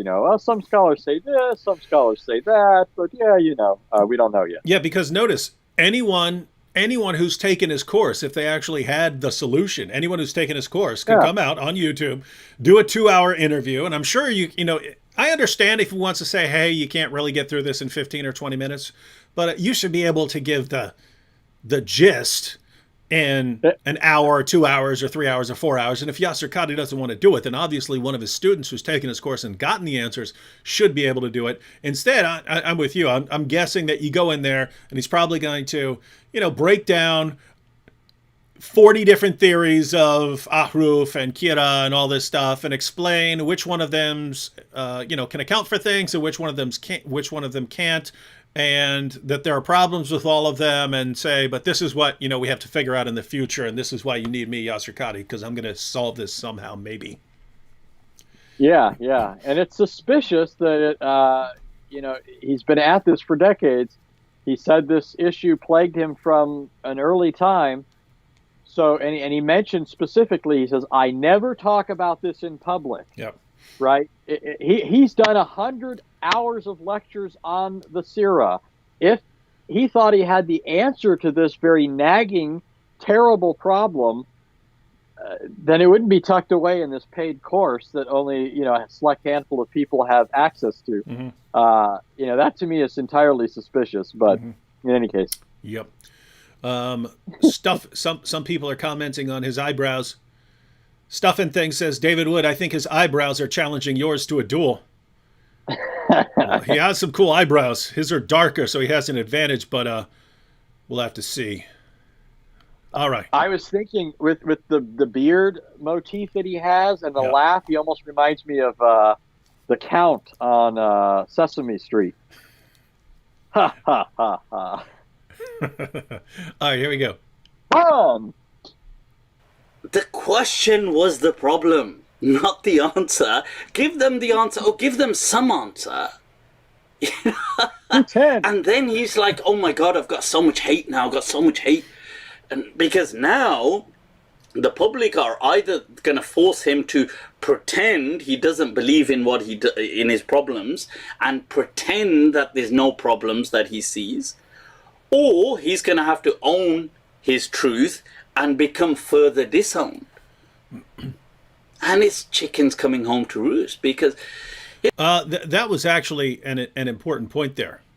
What he brought out, right? So Yasir Qadhi says what he thinks, and then it's it's World War III on Yasir Qadhi from Muslims, and so what's he going to do? Is he going to stand his ground and say, no, this is my position, in which case he's ostracized by the Muslim community? Or does he have to basically lie about his position? Say, no, what I really meant is this. And of course we can solve that. It sounds, based on the follow-up, it sounds like he's going in that latter direction, right? Sounds like he's really thumping his chest and saying that there's no problem and he's going to go out and refute all these people. And anyone who says that he was pointing out a serious problem is just an Islamophobe who's just completely misrepresenting him or something like that. And so it's actually it would be sad if he hadn't been such a jerk to everyone afterwards, which is what he was. Yeah. And here again, I mean, it's the same methodology of Muslims when it comes to criticism. Earlier in the broadcast, we were talking about Muhammad. Somebody immediately started attacking you, right? When we talk about the Quran, Muslims will often bring up side issues. They'll bring up red herrings and try and distract everyone. They'll talk about how somebody pronounced an Arabic word, anything but the real issue, right? Well, here in this case, here's Yasir Qadhi. On the one hand, he when he brings up this issue, he says, hey, look, they know it's true because they can point to it in our books, right? Yeah. So now it's funny, though, because notice what he's doing. In the aftermath, you're referring to his comments after that interview aired. He started attacking people and talking about Islamophobes. What does that have to do with anything? Yeah. Abu Layth, he's talking about people like Jay Smith, right? He's focusing attention on people like Jay Smith or yourself or whoever else he saw in the aftermath making reference to his comments. And he's now bringing up the issue of Islamophobia. But remember, he's the one who said they can point to it in our own books. So are the Islamic sources the products of Islamophobes, right? And what we're looking at are commentaries by other Muslims like Abu Layth. Is Abu Layth an Islamophobe? Is Muhammad Hijab an Islamophobe? Muhammad Hijab's the one who's saying he's going to refute him, right? So to me, that's just ridiculous for him to start doing that. All we're doing is saying, hey, look what Yasir Qadhi said. And how, I don't understand how everybody else is an Islamophobe when, the protagonist or antagonist, whatever you want to call hijab, he's the one that, brought this all about. And in any case. So notice, so he posted 2 weeks ago or whatever, he posted the video on his channel, Yasir Qadhi, as In the Hot Seat, Muhammad Hijab interviews Dr. Yasir Qadhi, and caused a big ruckus. He ended up turning off comments. Muhammad Hijab on his channel ended up taking that part of the interview out. But notice, everyone had questions. Everyone had questions after that. I'm just looking at the videos he's posted since then. He's posted steadily, pretty much every day. And the topics, the Day of Judgment, episode 15. The impermissibility of recreational marijuana. regarding Hajj cancellation and usage of Hajj funds. The Book of Dua from Sahih al-Bukhari, Part 6. The Day of Judgment, Episode 14. Q&A session, Sheikh Yasir Qadhi. Keynote address, Sheikh Yasir Qadhi. Why is Islam so restrictive? Sheikh Yasir Qadhi. The Day of Judgment, Episode 13. Can laws of inheritance be mutually renegotiated? He doesn't want to talk about the issue. He doesn't want to. He won't come anywhere near the issue. And guys, for the Muslims who are thinking, nope, there's some simple answer. It's just pronunciations or something like that. You should be realizing this dude is the reason he's in panic mode is because he doesn't have an answer to problems that he knows exists. And he does not want to talk about it because the more he talks about it, the more you guys will find out about it. And he doesn't want that to happen. And so he's stuck in a position where we're going to keep attacking, and he can't even defend Islam because he knows there are no answers there. But since you went to his YouTube page, let me point out something that's interesting to me. I'm not going to pretend I know for sure the explanation for this, but it is suspicious in light of everything else. You mentioned that he put the interview up, but then he disabled the comments, so nobody can leave a comment. But he's been posting steadily since then.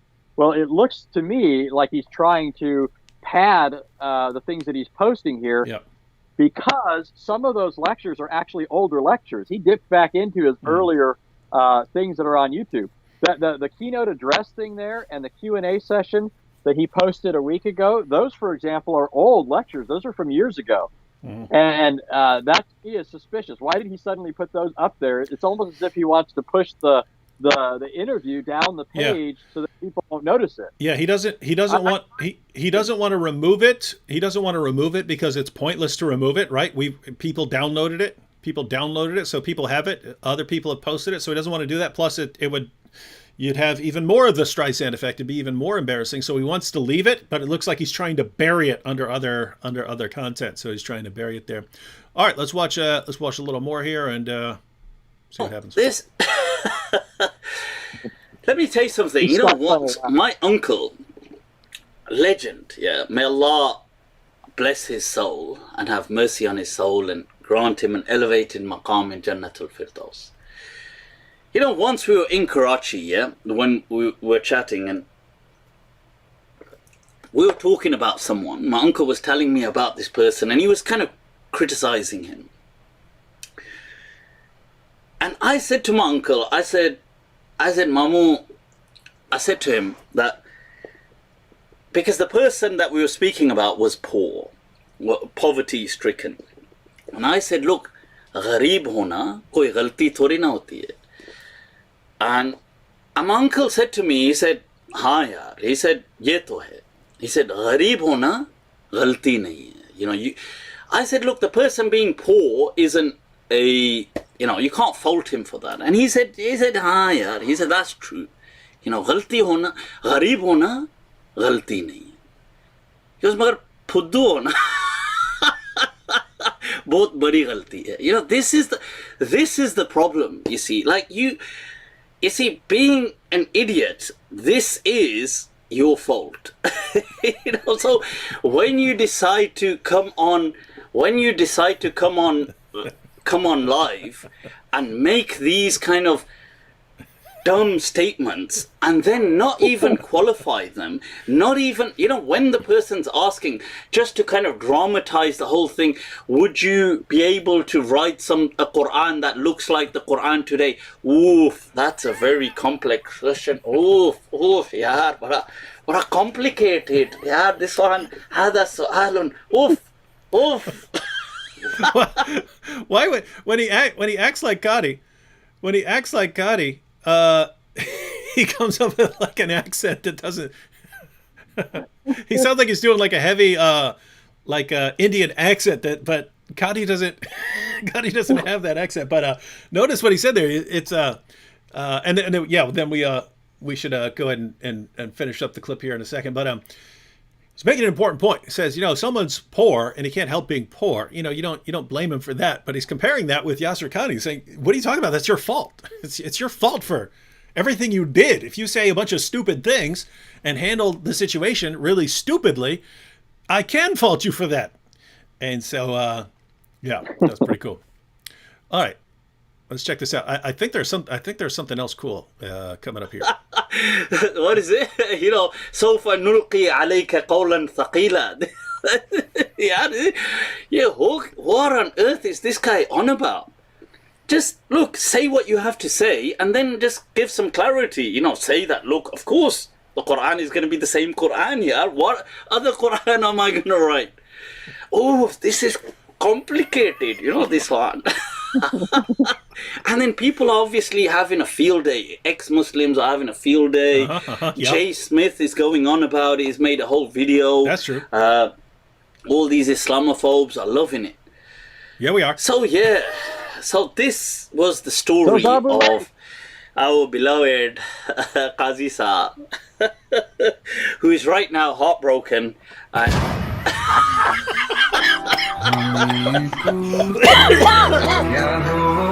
क्या होता है हाय जिए जाना बिना दिल के जिए जाना. This is how Qadhi Saab right now is living without a heart. But yeah, so that's what happens, people. That's what happens. That's what happens. So yeah, so I had to cover that part, and I hope but before I went into it, I wanted to cover the topic beforehand of the dynamic nature of the Quran, so people already know. All right, I think he's just wrapping up here at this point, and so yeah, I have to. This dude's pretty funny. All right, so we gotta wrap up here in the next couple minutes. Gosh, I never got to the super chats and super stickers. I'm trying to read a couple of these real quick. See what happens. So Ryan Bark with a super sticker. Isa Kabir said, it's duplicitous to say you must study Lug Arabiya. King Buddy says, this guy's saying he'd bury his head in the sand willingly too. I don't know. It depends on what his position is. I'm not sure on his position. So, I mean, notice on this issue, if Muslims had been coming out for years saying basically what Shabir Ali says, right? That, there were Muslims who just kind of memorized the gist, and there are some who tried to be more careful and memorize the exact wording, and we ended up with different kinds of Qurans, and then there was a problem with inserting the dots, and you had different dialects, and so yeah, it's not a perfect process. It's not a perfect process, but what we have, it's basically what goes back to the time of Muhammad. I would have a problem with it. I would criticize Islam on other grounds, but I would say, oh, okay, if that's your view on how your book came about, that's okay. Then yeah, there's you can't just do 5 minutes of research and destroy that view, right? But the claim that they came with, perfect preservation right down to the letter, that's just delusional and deceptive, right? So and you need all of 5 minutes of research to completely destroy and falsify that claim. And so what you have is 99 point something % of Muslims believing this silly, ridiculous claim that is completely false and can be refuted within 5 minutes of research. And that's kind of what we're going after. So I don't know what his position is. If his position is, yeah, you do have differences, and yeah, we're not sure about these things, then that's far more reasonable than what most Muslims believe. Rob Applegoo and Sarah Rainey with super stickers. Zook Midich in the super chat. Applegoo saying he agreed earlier when I was saying it's pathetic. Yeah, that was. Johnny Corey in the super chat, no message hashtag, says Abbas from Speaker's Corner says Hafs is preserved Quran, but Bukhari can't trust Hafs. Choose wisely. Yeah, it's just funny that Muslims basically picked one, and now Muslims say that's the preserved Quran. Sophia, and there were of course doubts about Hafs. Sophia Film says, as Sam would say, look, an evangelifish. So I think this is back when we were talking about our friend who said we're doing it all wrong. Max McCormick in the super chat. Sophia Film said, how much is the course? Don't know. You'd have to check that out. Chris K says, spent the last 5 days conversing with a man from Palestine on the Bible versus the Quran. I showed him that Allah committed shirk by making Jesus a partner in creation when Jesus created a living bird from mud. Yep, that is a good passage to go to. Jazz Beasley said, David, tell me how you find your scholarly works. I don't mean what you what do you mean by scholarly works? You're talking about in philosophy or in like in philosophy or in Islam or what? I don't know what you. And I don't know if you're talking about books or journal articles or what, but yeah, normally if you're looking for a scholarly work on something, you'd find it referenced somewhere. So you'd be reading a book on a topic, and then you'd see a footnote saying, you know, that this research came out in such and such journal article, and then you go ahead and look that up. Animal says you can see the holes in Islam when you see the Islamic symbol of the crescent moon. Atu Amato said, Muhammad Nasser, when you have anything smart to say, they start attacking your opponent personally. Oh, yeah. When you don't have anything smart to say, start attacking your opponent personally. Yeah, that is a pattern there. Anthony with the heart emoji. AS says, David, where can I find the goat who ate the Holy Quran? It must be alive somewhere. It might have if it's actually miraculous. All right, we got to wrap up. Still some super stickers and super chats to get to, but we'll have to cover these things next time. But all right, Anthony, any final thoughts here? Yeah, I got some moth that's attacking me. No, I would encourage people to go check out Abu Layth because he's got a lot of other good stuff that actually undermines what a lot of Muslims believe to be the case. Mm-hmm. Although he doesn't really have a good alternative. It'd be interesting to hear what Abu Layth thinks he's got going in light of some of the things that he proposes. But of course, the main issue is that the narrative that Muslims have been giving us for a long time just isn't true. Mm-hmm. And we knew that, but it's amazing how much can be accomplished by the people on the other side just constantly being in denial. Mm-hmm. Because even though we've seen all this in the Islamic sources, it's still kind of a rush in a sense to hear people like Shabir Ali and Yasir Qadhi admitting that the Islamic sources have all these problems. Right? It's almost like, if you're in a room and you see the clock and it says 5:30 and you're saying it says 5:30, but everybody else is over there, not telling the truth, and they all keep saying it's 4 o'clock. It says 5:30, but everybody else saying it's 4 o'clock has you sort of like, what am I, crazy or something? Mm-hmm. Isn't this obvious? But everybody else is. So there is something about the fact that Muslims now admitting this is a significant thing because.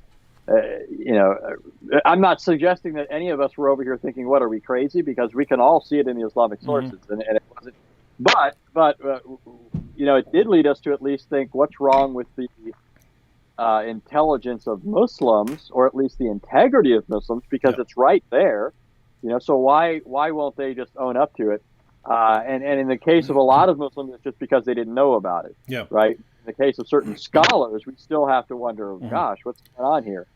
So anyways, the Muslims are admitting things now, and in addition, the reason they're admitting it is because the evidence was not only there, but now it's piling up. It's becoming even greater, right? We're getting more manuscripts, and people are getting access to the manuscripts, and people are pouring themselves into the study of those manuscripts. So the problem is huge, and it's become too huge for Muslims to maintain a poker face and pretend like there's no problem. And it is a good time to be dealing with this stuff. So yeah, as Anthony was pointing out, ladies and gentlemen, the solution to this, Muslims, the solution, if you're wondering what the solution is not to keep denying that there are any differences in the Quran manuscripts and that sort of thing. It's not to keep saying perfect preservation right down to the letter. It's not the solution. You just end up embarrassing yourself even more as time goes on. The solution is to say, yep, there are all kinds of issues with the preservation of the Quran. Yep, chapters came up missing. Yep, large passages came up missing. Yep, verses were eaten by a sheep. Yep, we have all kinds of different Qurans. Yep, the manuscript tradition is messy. It's all true. And what we have is still basically the word of God that goes back to Muhammad. That's got to be your position. It's the only thing you could possibly reconcile with reality. But when you finally do that, when you finally acknowledge that is the history of your Quran, then you've got what we were just talking about. Then you're going to have to explain why your leaders spent all this time lying to you and to us, and why you accepted everything they said, even when we were coming to you, showing you from your own sources that what they're telling you is a lie. And so, one, why is it so common among your leaders to spread lies? And two, why is it so common for you to deny reality and believe the lies, even when the truth is right in front of your face? Those are kind of bigger issues that are going to be part of what comes out in all this. And I'll just close out with this comment here. Mohammed Frage says, thank you, David, for helping me leave Islam. Agnostic now. I want to change my name to a non-rapist name. I don't think it's the Frage part. All right. Happy to help, Mohammed. And do stay tuned to future videos, future broadcasts. All right. We're closing out now. I'm trying to think when I'm going to be on next. I might be going on with the Apostate Prophet here in the next couple days. We'll have to see what we came up with. Other than that, I did say at the beginning that I was going to post a video tonight, but I wasn't planning on going till this late, so I might wait till tomorrow for that video, but you can check it out then. All right, thanks for everyone for watching and tuning in. Special thanks to Mufti Abu Laith for giving us a couple hours of of fun here. All right, David Wood, Anthony Rogers, bidding you adieu.